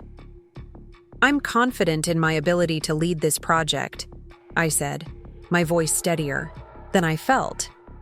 I've been managing complex client relationships successfully, and I understand both the technical requirements and the business implications of enterprise-level digital transformation. I'd welcome the opportunity to prove that TechFlow can deliver innovative solutions through direct technical leadership. Sarah smiled, the kind of expression that suggested a decision had been confirmed rather than made. Excellent. Maya, I'd like you to start working on the proposal immediately. Derek, I'd appreciate your support in terms of resource allocation and administrative coordination. Derek's face flushed slightly, but he maintained his professional demeanor. Of course, I'll do whatever is needed to support the team's success. As the meeting dispersed, I felt a complex mixture of exhilaration and apprehension. I'd just been handed the biggest opportunity of my career, but I'd also been placed in direct competition with Derek's version of how TechFlow should operate. Success would validate everything I'd been arguing about direct technical leadership and individual accountability. Failure would confirm Derek's position that I wasn't ready for senior-level responsibilities. Over the next week, I threw myself into developing the Apex proposal with an intensity that bordered on obsession. I spent long days researching their existing infrastructure, analyzing their business requirements, and developing technical solutions that would address their specific challenges. I reached out to industry contacts, reviewed case studies from similar implementations, and created detailed project timelines that accounted for every potential complication I could anticipate. The work was exhausting but exhilarating. For the first time in my career, I was operating without the filter of someone else's strategic interpretation or management oversight. Every decision was mine to make, every risk was mine to evaluate, and every solution was mine to defend. The responsibility was overwhelming and liberating in equal measure. Derek's response to my new role was subtle but unmistakable. He began questioning my decisions in team meetings, asking detailed questions about timeline assumptions and resource requirements that seemed designed to highlight potential weaknesses in my approach. He offered unsolicited advice about client communication, strategies, and suggested additional review processes that would give him oversight over my direct client interactions. The pattern was familiar from our previous working relationship, but now I recognized it for what it was: an attempt to re-establish his authority by positioning himself as a necessary source of guidance and quality control. The difference was that Sarah was observing these interactions directly, and she seemed to understand exactly what was happening. During one particularly tense team meeting, Derek questioned my budget projections for the Apex implementation, suggesting that my estimates were too aggressive and might not account for hidden complexities in enterprise-level deployments. "Maya, I'm concerned that we might be underbidding this project," Derek said, reviewing my financial models on his laptop. Enterprise clients often have legacy infrastructure challenges that aren't apparent during initial assessments. We should probably add a substantial contingency buffer to protect against scope creep. His concern sounded reasonable, but I'd spent days analyzing Apex's existing systems and had built conservative estimates based on comprehensive technical audits. The suggestion to inflate the budget wasn't based on identified risks. It was based on Derek's assumption that I hadn't done thorough analysis. "I've built contingency assumptions into the timeline and budget based on specific technical assessments of their current infrastructure," I replied, pulling up the detailed analysis I'd prepared. "The estimates account for the most likely complications we'll encounter based on their existing architecture and integration requirements." Derek studied the documentation I'd provided, but his expression suggested skepticism rather than satisfaction. "These are impressive technical assessments, Maya, but there are business relationship factors that might not be reflected in purely technical analysis. Enterprise clients often request changes or additions that weren't part of the original scope." Sarah had been listening to this exchange with obvious attention. "Derek, what specific risks do you see that aren't reflected in Maya's analysis?" Derek paused, clearly realizing that Sarah was asking him to provide concrete evidence for his general concerns about my competence. "I think the risk is more about experience with enterprise-level client dynamics than specific technical issues. Large organizations often have internal political considerations that affect project requirements." Sarah nodded thoughtfully. "Maya, how have you addressed those kinds of organizational dynamics in your client interactions?" "I've been working closely with Apex's technical team and their project stakeholders to understand both their immediate requirements and their long-term strategic goals," I said. "We've identified the key decision-makers and established clear communication protocols to ensure that any changes or additions go through appropriate approval processes." Sarah's expression suggested approval. "That sounds like exactly the right approach." "Derek, do you have specific recommendations for improving Maya's client relationship management?" Derek was trapped between providing specific guidance that would acknowledge the thoroughness of my work and maintaining his position that I needed his oversight. "I think Maya's approach is solid.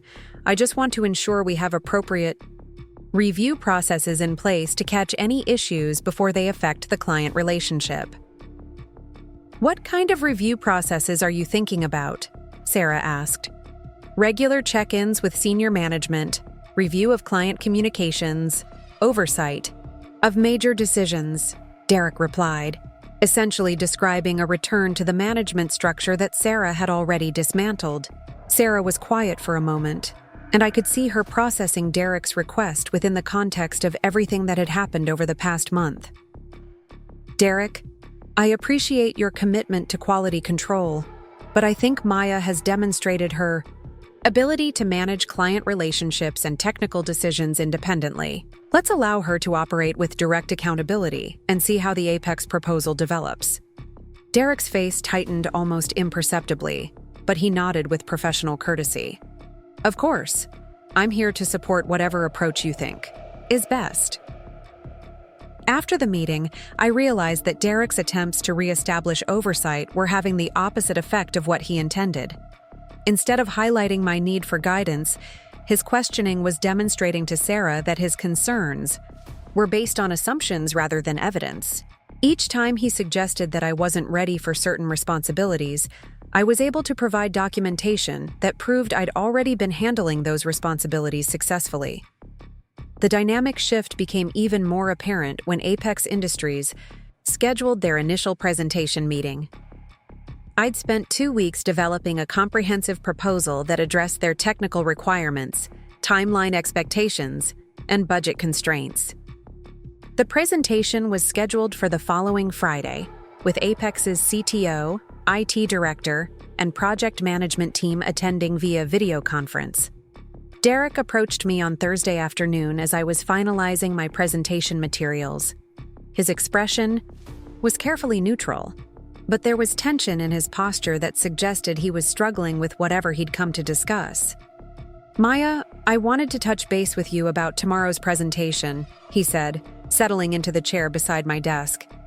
"This is obviously a crucial meeting for TechFlow, and I want to make sure we're positioned for success." "I'm feeling confident about the proposal," I replied.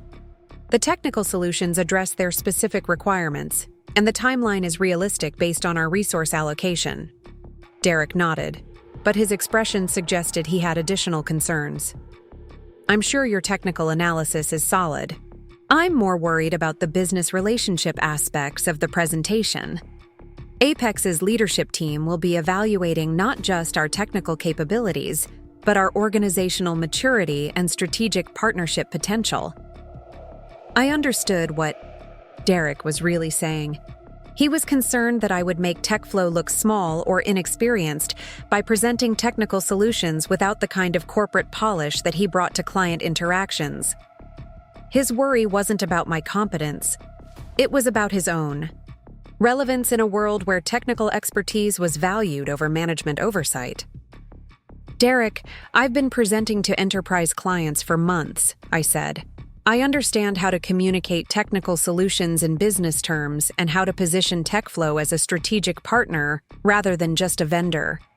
"I know you have," Derek replied. "But Maya, this client represents a significant percentage of our annual revenue. If something goes wrong with this presentation, it could affect the entire company's growth trajectory." The implication was clear. Derek was suggesting that my presentation could damage TechFlow's reputation and business prospects. It was the same pattern of undermining my confidence while appearing to be concerned about legitimate business risks. "What specifically are you worried might go wrong?" I asked. Derek was quiet for a moment, clearly struggling to articulate concerns that were based more on his need to maintain control than on actual risks. "I suppose I'm worried about questions that go beyond pure technical implementation. Strategic, partnership discussions, long-term relationship management, contract negotiation complexities, all of which I've been handling successfully with other clients," I pointed out. Derek's frustration was becoming more apparent. "Maya, I'm not questioning your technical abilities. I'm concerned about the broader business implications of this presentation. Apex Industries could be our biggest client, and first impressions matter enormously in enterprise relationships. I realized that Derek was essentially asking me to accept his oversight based on the importance of the opportunity, rather than any demonstrated need for his guidance. He was trying to re-establish his authority by making the stakes so high that refusing his involvement would seem reckless. "Derek, I appreciate your concern, but I'm confident in my ability to represent TechFlow professionally and effectively," I said. "Sarah has expressed confidence in my approach, and I've prepared thoroughly for every aspect of the presentation." Derek stared at me for a long moment, and I could see him processing the fact that his attempt to insert himself into My client management had been politely but firmly rejected. Of course. I just want to be available if you need any support or guidance during the presentation. Thank you, I said. I'll let you know if I need anything. That evening, I sat in my apartment reviewing my presentation materials one final time. The technical solutions were solid, the business case was compelling, and the timeline was realistic. I'd anticipated likely questions and prepared detailed responses that demonstrated both technical expertise and strategic thinking. But despite my preparation, I felt the weight of everything that was riding on tomorrow's meeting. This wasn't just about winning a client contract. It was about proving that Derek's management approach was unnecessary and potentially counterproductive. If I succeeded in securing the Apex contract through direct technical leadership, it would validate everything I'd been arguing about individual accountability and client relationship management. If I failed, Derek would have compelling evidence that I wasn't ready for the responsibilities I'd been demanding. My phone buzzed with a text message from Sarah. Maya, reviewed your presentation materials and they look excellent, confident. You'll represent TechFlow beautifully tomorrow. Remember that Apex reached out to us because of our technical reputation, which you've been instrumental in building. The message was exactly what I needed to hear. Sarah wasn't just expressing confidence in my abilities. She was reminding me that my technical work had been central to TechFlow's reputation and client relationships all along. Derek's management oversight hadn't been protecting the company from my inexperience. It had been preventing clients from accessing the technical expertise they actually wanted. As I prepared for bed, I thought about the conversation with Derek and his obvious discomfort with my independence. For 2 years, he'd positioned himself as essential to my success and the company's client relationships. Now, I was about to demonstrate that his involvement had been limiting rather than enabling TechFlow's growth potential. The irony wasn't lost on me. Derek had spent so much energy managing my career trajectory to serve his needs that he'd never considered what might happen if I was allowed to succeed independently. Tomorrow's presentation would either confirm his worst fears about losing control or validate my belief that technical excellence and direct communication produced better outcomes than management oversight. Friday morning arrived gray and drizzly. Typical December weather in Austin that matched my nervous energy. I arrived at the office early to test the video conferencing equipment and review my presentation one final time. The main conference room had been reserved for the Apex meeting, with multiple monitors set up to ensure everyone could participate effectively in the video call. Sarah arrived an hour before the scheduled meeting, carrying coffee and wearing the kind of focused expression that suggested she understood the significance of what was about to happen. Maya, how are you feeling about the presentation? Ready, I said, and was surprised to find that I actually meant it. The proposal is comprehensive, the technical solutions are solid, and I've prepared for the most likely questions and concerns they might raise. Sarah nodded approvingly.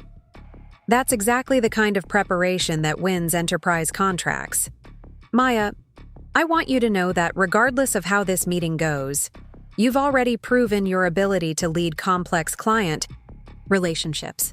This presentation is an opportunity to showcase that capability, not a test of your worthiness. Her words provided exactly the perspective I needed. This wasn't about proving myself to Derek or justifying Sarah's confidence in my abilities. This was about demonstrating to Apex Industries that TechFlow could deliver the technical expertise and strategic partnership they were seeking. Derek arrived just as I was connecting to the video conference system. His expression was carefully neutral, but I could sense the tension radiating from him as he realized that his role in this crucial client meeting would be limited to observer rather than participant. Maya, good luck with the presentation, he said, settling into a chair at the back of the conference room. I'll be here if you need any support or backup during the discussion. Thank you, I replied, understanding that Derek was positioning himself to intervene if he perceived that the meeting was going poorly. But for the first time in my career at TechFlow, I wasn't worried about someone else's assessment of my performance. I was focused entirely on delivering value to the client and representing my company's capabilities accurately. At precisely 10 o'clock, the Apex Industries team joined the video conference. Their CTO, Dr. Patricia Chen, was a serious woman. In her 50s, with silver hair and the kind of direct gaze that suggested someone accustomed to making critical decisions based on incomplete information. Their IT director, James Walsh, appeared to be in his 40s with the slightly harried expression of someone managing multiple complex projects simultaneously. The project management team included 3 additional people whose titles suggested they would be responsible for implementation oversight and vendor coordination. Good morning, everyone, Dr. Chen began. We're excited to learn more about TechFlow's approach to enterprise digital transformation. We've reviewed your initial materials, and we're particularly interested in understanding your technical methodology and implementation timeline. This was exactly the kind of opening I'd hoped for. Apex was focused on technical capabilities and practical implementation, rather than corporate positioning or relationship management. They wanted to understand how TechFlow would solve their specific problems, not how we would manage their account strategically. Thank you for the opportunity to present our proposal, I replied. I've developed a comprehensive approach that addresses your legacy system integration challenges while providing the scalability and performance improvements you're seeking. Over the next 45 minutes, I walked through every aspect of the technical solution, explaining how we would migrate their existing data, integrate their various software platforms, and implement new functionality that would support their business growth. Dr. Chen asked detailed questions about database architecture and API development that demonstrated deep technical knowledge. James Walsh focused on timeline and resource requirements, clearly concerned about minimizing disruption to their ongoing operations. The conversation was exactly the kind of technical discussion that Derek had always filtered through his strategic oversight. But speaking directly with Apex's technical team, I could address their specific concerns with detailed explanations that would have been impossible through a management intermediary. When Dr. Chen asked about our approach to legacy database migration, I could provide specific examples from previous projects and explain exactly how we would handle their unique constraints. Maya, this is exactly the kind of detailed technical planning we were hoping to see, Dr. Chen said as I concluded my presentation. It's clear that you understand both our current infrastructure limitations and our future growth requirements. James Walsh nodded in agreement. The timeline seems realistic, and the phased implementation approach would allow us to validate each component before moving to the next stage. That's crucial for an organization our size. Dr. Chen leaned forward slightly, her expression becoming more serious. Maya, I have one final question that's crucial for our decision-making process. How would TechFlow handle the inevitable complications and changes that arise during enterprise-level implementations? Our experience with vendors has been that the initial proposal often bears little resemblance to the final delivered solution. The question was exactly the kind of strategic inquiry that Derek had always insisted required his involvement and oversight. But I'd been anticipating this concern and had prepared a comprehensive response based on my actual experience managing complex client relationships. Dr. Chen, that's an excellent question and one that's central to our implementation methodology. I replied, we address that challenge through a combination of detailed upfront analysis, regular client communication, and structured change management processes. I explained how TechFlow's approach included comprehensive discovery phases that identified potential complications before they became project-threatening issues. I described our communication protocols that ensured clients were informed about challenges and involved in solution development. Most importantly, I outlined our change management procedures that allowed for scope adjustments while maintaining budget and timeline accountability. The key is transparency and collaboration, I concluded. We want our clients to feel like partners in the implementation process rather than passive recipients of technical services. Dr. Chen and James Walsh exchanged glances that suggested they were impressed with my response.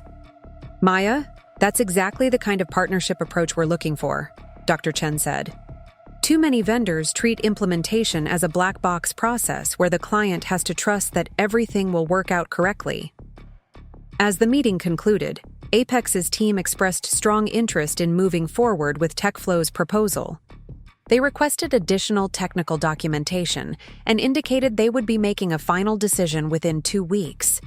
Dr. Chen specifically mentioned that Maya's technical expertise and communication skills had been instrumental in their positive impression of our capabilities. After the video conference ended, the conference room was quiet for several moments. Sarah was smiling with obvious satisfaction, and even Derek looked impressed, despite his earlier concerns about my ability to handle the presentation independently. Maya, that was exceptional, Sarah said. You represented TechFlow's technical capabilities perfectly, and you addressed their concerns with exactly the kind of detailed expertise that enterprise clients expect. Derek nodded, though his expression was more complex than simple approval. The presentation was very strong, Maya. You clearly understood their technical requirements and communicated our solutions effectively. His acknowledgement felt significant, coming from someone who had spent months questioning my readiness for exactly this kind of client interaction. But I realized that Derek's opinion of my performance was no longer the validation I was seeking. The approval that mattered had come from Apex Industries, who had seen exactly the kind of technical leadership and client communication that I'd been arguing TechFlow should embrace. Thank you both, I said. This was exactly the kind of opportunity I'd been hoping for, and I'm grateful for the chance to demonstrate TechFlow's capabilities directly. Sarah stood up, gathering her materials with obvious satisfaction. Maya, regardless of how Apex's final decision goes, you've proven that our new approach to client relationship management is exactly what enterprise customers are looking for. This presentation should serve as a model for how we handle future opportunities. As Sarah left the conference room, Derek and I were alone for the first time since our confrontational conversation weeks earlier. The dynamic between us had shifted so fundamentally that I wasn't sure what our working relationship would look like going forward. Maya, Derek said finally, I owe you an apology. I genuinely believed that your technical skills needed strategic oversight and relationship management support. But watching you handle that presentation, I realized that my involvement might have been limiting rather than enabling your effectiveness. His acknowledgement was unexpected and more generous than I'd anticipated. Derek, I understand that you were trying to help me develop professionally, but I think we had different ideas about what that development should look like. Derek was quiet for a moment, and when he spoke again, there was something vulnerable in his voice. I think I got so focused on providing guidance and oversight that I never really considered whether you actually needed it. And I certainly never considered that my management approach might be preventing you from demonstrating your actual capabilities. We both learned something important about how technical leadership and client relationships can work, I said. And Derek, TechFlow is big enough for both of our approaches to coexist successfully. Derek smiled, the first genuine expression I'd seen from him in weeks. Maya, I have a feeling that after today we're going to be following your approach more often than mine. As I walked back to my desk, I felt a sense of completion that went beyond the successful client presentation. For the first time in my career at TechFlow, I'd been able to demonstrate my capabilities without filtering them through someone else's management structure or strategic interpretation. The recognition I'd received had been based on direct observation of my performance rather than someone else's assessment of my potential. The transformation was complete, but I was beginning to understand that it was just the beginning of a much larger change in how I approached my career and my relationship with professional authority. I'd learned that sometimes the most important, Battles are the ones where you fight for the right to succeed or fail based on your own efforts rather than someone else's management of your opportunities. My phone buzzed with a text message from an unknown number. When I opened it, I found a message that would change everything once again. Maya, this is Dr. Patricia Chen from Apex Industries. I wanted to reach out directly to discuss an opportunity that goes beyond the implementation project we discussed today. Would you be available for a confidential conversation this afternoon? 2 weeks passed without any contact from my parents, which was unusual enough to make me wonder if they were regrouping for a different approach or finally accepting that I wouldn't change my mind about the retirement documents. Tyler had gotten the marketing job and started paying rent at home, which he mentioned in a brief text that felt more like a progress report than casual conversation. The manila envelope still sat on my kitchen counter, unopened and gradually becoming a symbol of boundaries I was learning to maintain. The silence broke on a Thursday morning when Mom called while I was getting ready for work. Her voice sounded different, less manipulative and more genuinely distressed than it had been during our previous conversations. Jessica, I need to talk to you about something that's happened. Your father had a mild heart attack yesterday evening. The words hit me like cold water, and I felt my carefully maintained emotional distance waver for the first time in weeks. Despite everything that had happened between us, the thought of Dad being seriously ill triggered immediate concern and guilt about whether my refusal to help with their financial stress had contributed to his medical crisis. Is he okay? What hospital is he at? He's stable now at Scottsdale Healthcare. The doctors say it was relatively minor, but they want to keep him for observation and run some additional tests. The thing is, Jessica, we're discovering that our health insurance situation is more complicated than we realized. Even in the midst of a medical emergency, Mom was presenting information in carefully constructed ways that obscured the full truth while positioning me as the solution to problems I hadn't created. I felt my sympathy for Dad's health crisis beginning to compete with frustration about the familiar patterns of selective disclosure and implied responsibility. What do you mean the insurance situation is complicated? Well, when your father took early retirement, we had to transition to private insurance, and the coverage isn't as comprehensive as what he had through his employer. There are going to be significant out-of-pocket costs for the hospital stay and the cardiac procedures they're recommending. Private insurance with inadequate coverage, another financial obligation that they hadn't mentioned during our previous conversations about their debt situation, another variable that changed the calculation of what they owed and why they needed access to retirement funds. Mom, how much are we talking about in terms of medical costs? The doctors think it could be anywhere from $20,000 to $40,000, depending on what additional treatments Dad needs. Our insurance will cover some of it, but the deductibles and copays are substantial. $20,000 to $40,000 on top of the $90,000 in existing debt that Tyler had discovered. Their financial crisis was even more severe than anyone had acknowledged, and Dad's health problems were adding urgency and complexity that made simple solutions even more difficult to identify. Have you talked to the hospital about payment plans or financial assistance programs?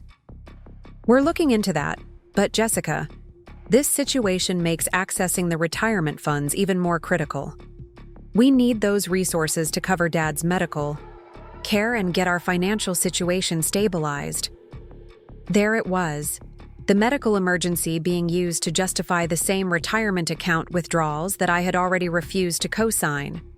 Mom was using Dad's heart attack to create emotional urgency around financial decisions that remained fundamentally unchanged, hoping that concern about his health would override my objections to assuming responsibility for penalties and taxes. Mom, I'm very concerned about Dad's health, and I want him to get the medical care he needs. But his heart attack doesn't change the fact that co-signing early retirement withdrawals would make me financially responsible for substantial penalties and taxes.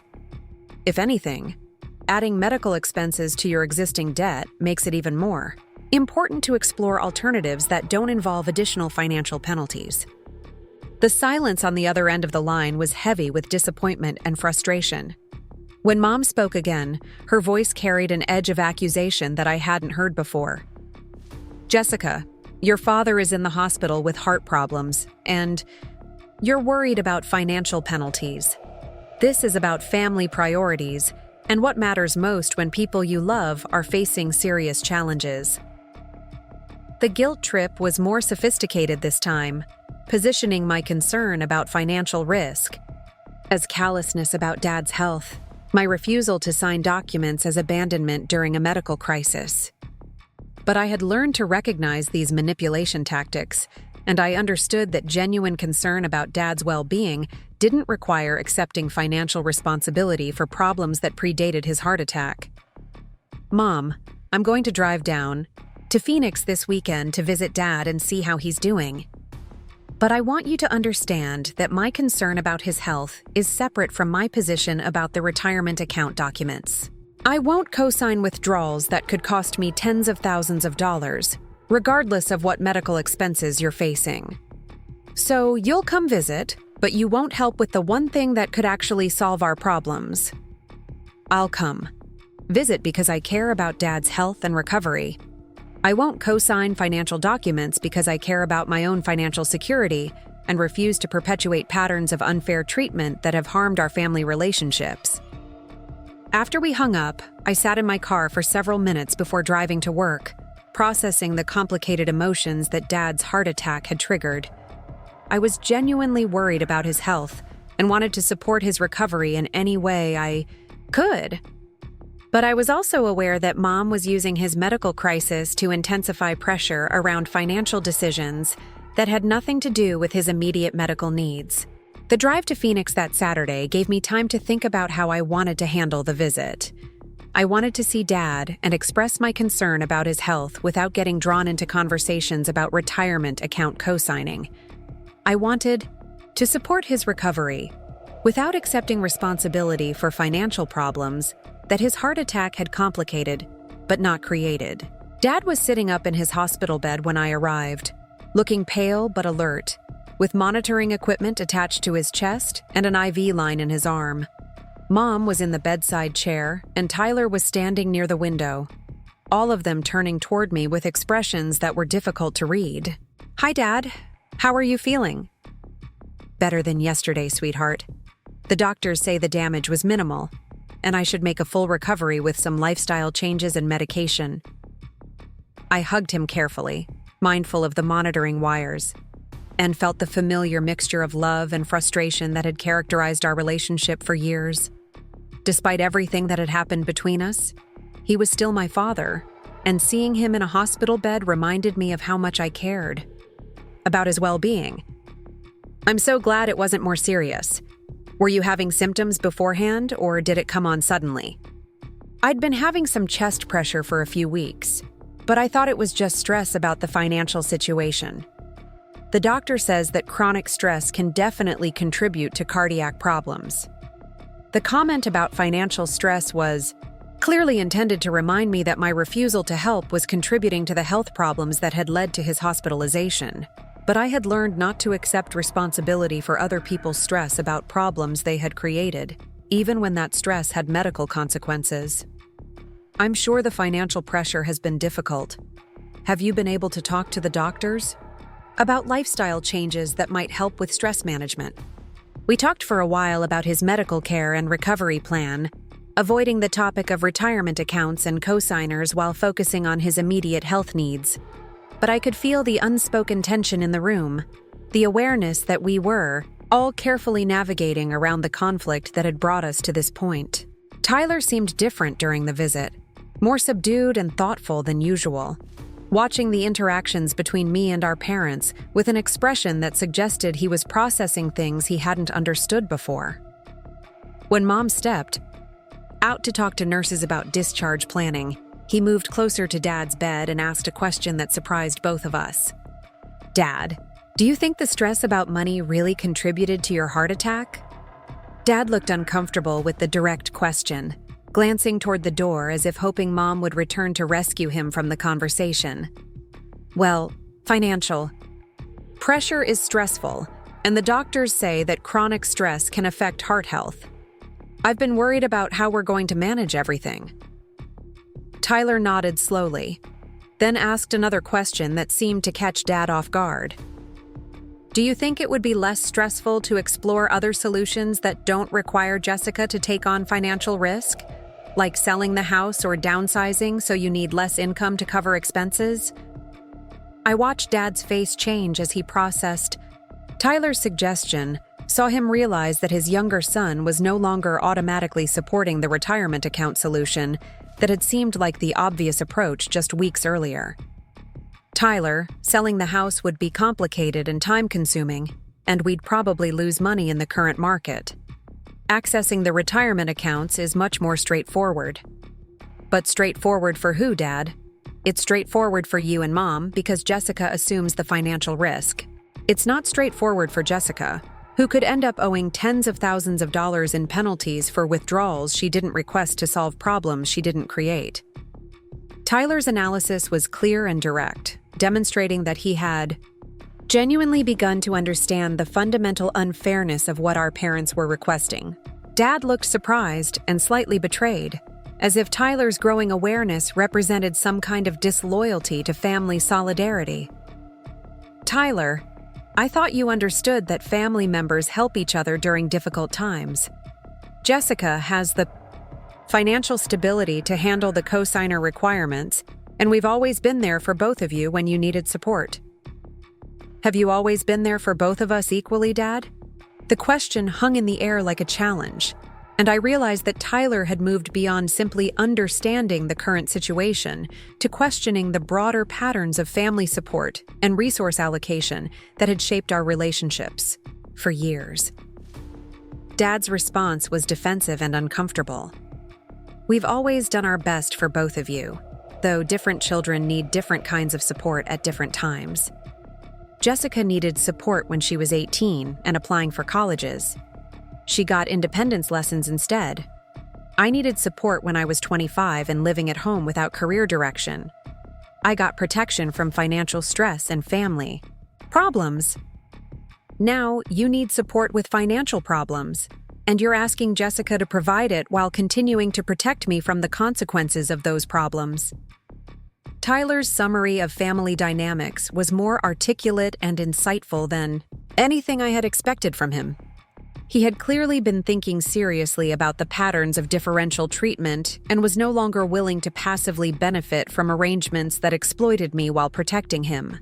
Dad looked stricken, as if Tyler's questions were forcing him to confront uncomfortable truths about family fairness that he had been avoiding for years.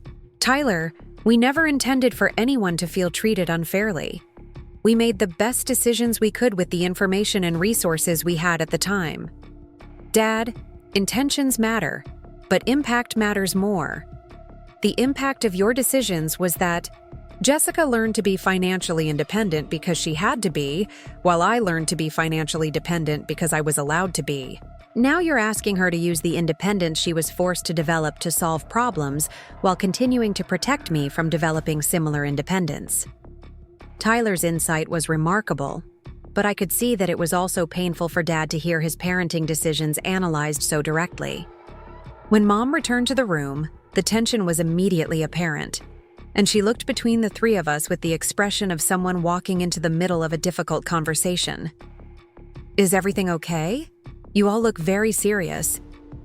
Tyler answered before Dad or I could respond. "We were talking about family dynamics and whether the retirement account solution is really the best approach for everyone involved." Mom's face tightened, and I could see her recognizing that Tyler was no longer an automatic ally in their campaign to convince me to co-sign the documents. "Tyler, I hope you're not letting your sister convince you to abandon your parents when we need help most." "I'm not abandoning anyone, Mom. I'm trying to understand why solving family financial problems always seems to become Jessica's responsibility, while I'm protected from even knowing those problems exist." The conversation continued for another hour, with Tyler asking increasingly direct questions about family financial history and decision-making patterns. By the time visiting hours ended, it was clear that he had fundamentally shifted his perspective on both the current situation and the broader family dynamics that had created it. As we walked to the parking lot together, Tyler seemed exhausted, but also somehow lighter, as if acknowledging difficult truths had relieved him of burdens he hadn't realized he was carrying. "Jess, I owe you an apology, not just for this situation, but for years of benefiting from unfair treatment without questioning it or standing up for you. Tyler, you don't need to apologize for being the favored child. You didn't create those dynamics, and you were just responding to the incentives and protections our parents provided. Maybe I didn't create them, but I definitely perpetuated them by accepting benefits while remaining ignorant about costs. And I could have questioned things sooner if I had been paying attention." We talked for a while longer in the parking lot, and Tyler shared insights about family patterns that he was just beginning to recognize. He had started to understand that our parents' financial crisis wasn't really about retirement account access. It was about avoiding difficult conversations about lifestyle changes and personal responsibility that would require them to acknowledge the consequences of their financial decisions. "What are you going to do about the cosigner documents?" Tyler asked. "I'm not going to sign them. Dad's heart attack doesn't change the fundamental problems with what they're asking me to do.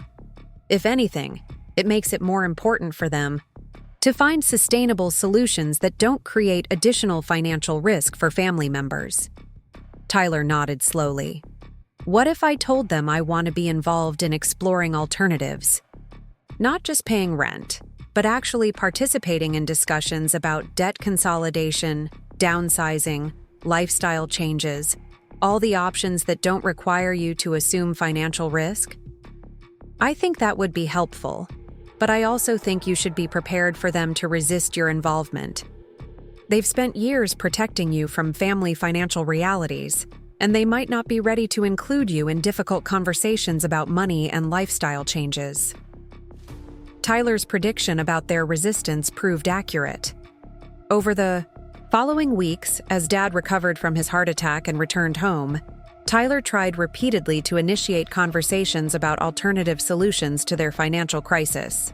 Each time, our parents deflected his suggestions and redirected conversations back to the retirement account withdrawals that required my co-signature. They seemed genuinely unable to consider alternatives that would require them to make significant lifestyle changes or acknowledge the full scope of their financial mismanagement. The retirement account solution allowed them to access money without selling their house, without dramatically reducing expenses, without having difficult conversations about the gap between their financial resources and their financial expectations. The pressure campaign continued, but with diminishing intensity as it became clear that Tyler was no longer supporting their approach, and I remained unmoved by guilt trips about Dad's health crisis. Extended family members began to receive more complete information about the situation, and several of them started questioning whether early retirement withdrawals were really the best solution for substantial debt problems. Mom's Facebook posts became more frequent and more pointed, with thinly veiled references to children who abandoned parents during health crises and financial difficulties. But the posts also began attracting comments from people who questioned whether adult children should be expected to assume financial responsibility for parents' retirement planning mistakes.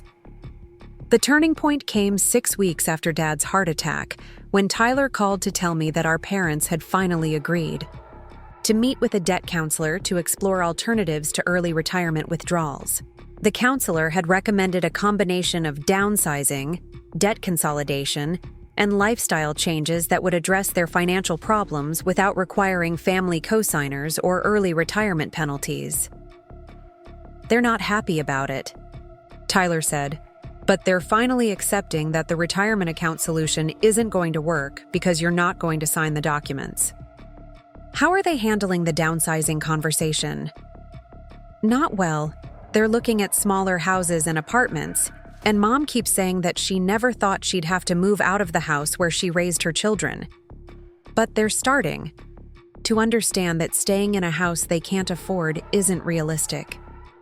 Tyler's involvement in family financial discussions had transformed his understanding of money management and personal responsibility in ways that surprised everyone, including himself.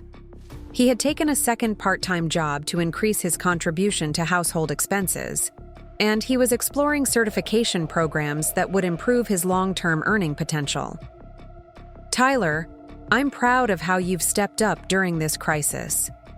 You've shown more maturity and insight in the last 2 months than I've seen from you in years. Thanks, Jess. I think I needed to understand what real family responsibility looks like, instead of just accepting protection from difficult situations. And I needed to understand that helping family doesn't always mean giving people what they want. Sometimes, it means insisting that they find sustainable solutions to their problems. The house sold within 3 months, for less than our parents had hoped, but enough to significantly reduce their debt burden. They moved into a smaller apartment in a less expensive neighborhood, and Dad took a part-time consulting job to supplement their retirement income. Mom returned to real estate part-time, focusing on rental properties rather than high-end home sales. The lifestyle changes were difficult for them, but they were also manageable in ways that early retirement withdrawals with substantial penalties would never have been. Tyler's financial contributions helped stabilize their monthly budget, and his involvement in family financial planning gave him insights about money management that he had never developed while being protected from financial stress. I visited them in their new apartment 6 months after Dad's heart attack, and the dynamic between us felt different, less charged with unspoken resentment and unacknowledged inequality. They seemed to have accepted that I wouldn't assume financial responsibility for problems I hadn't created, and I had demonstrated that setting boundaries didn't mean abandoning family members who needed support. Dad looked healthier and less stressed than he had in years. The smaller apartment required less maintenance and lower monthly expenses, and the part-time consulting work gave him purpose without the pressure of full-time employment. Mom had developed new social connections through her rental property work and seemed to be adjusting to their changed circumstances. "How are you both feeling about the new living situation?" I asked during dinner. "It's an adjustment," Mom admitted, "but it's also simpler in some ways. We don't have to worry about major home repairs or yard maintenance, and our monthly expenses are much more manageable." Dad nodded in agreement. I was resistant to downsizing at first, but I have to admit that the reduced financial pressure has been good for my stress levels and probably for my heart health too. Tyler had moved into his own apartment, a small one-bedroom place near his new full-time marketing job. He was taking evening classes in digital marketing and seemed genuinely excited about building career skills that would support long-term financial independence. "I never realized how much energy it takes to worry about money all the time," he told me during a separate conversation. "I understand now why you worked so hard to become financially stable and why you were unwilling to risk that stability to solve other people's problems." The manila envelope with the retirement account documents still sat in my kitchen drawer, unopened and irrelevant now that our parents had found sustainable solutions to their financial crisis. I kept it as a reminder of the boundaries I had learned to maintain and the importance of refusing to perpetuate harmful family patterns, even when maintaining those boundaries required withstanding significant pressure and guilt. My relationship with my parents had evolved into something more honest and equitable. We talked regularly, but the conversations were no longer characterized by implicit expectations that I would solve their problems while remaining grateful for their selective support. They had learned that I wouldn't automatically assume responsibility for consequences of their decisions, and I had learned that setting boundaries could actually improve family relationships by forcing everyone to develop more sustainable and fair approaches to mutual support. Tyler and I had grown closer than we had ever been as adults, bonded by shared understanding of family dynamics that had taken us years to recognize and address. He had learned to take responsibility for his own financial security and family contributions, and I had learned that supporting family members didn't require accepting unfair treatment or sacrificing my own well-being. The experience had taught me that love and loyalty don't require self-sacrifice, that genuine family support should be reciprocal and sustainable, and that saying no to unreasonable requests can actually strengthen relationships by forcing everyone, involved to develop healthier patterns of interaction and mutual respect. I still carried student loan debt from the college education my parents couldn't afford to support, but I no longer carried resentment about their choices or guilt about my success. I had learned to build the life I wanted using the independence they had insisted I develop, and I had learned to protect that life from people who wanted to benefit from my stability without acknowledging the work it had required to achieve it. The story wasn't really about retirement accounts or college funding or family financial planning. It was about learning to recognize patterns of unfair treatment and developing the courage to refuse to perpetuate them, even when that refusal required withstanding pressure from people whose approval had once seemed essential to my sense of family belonging.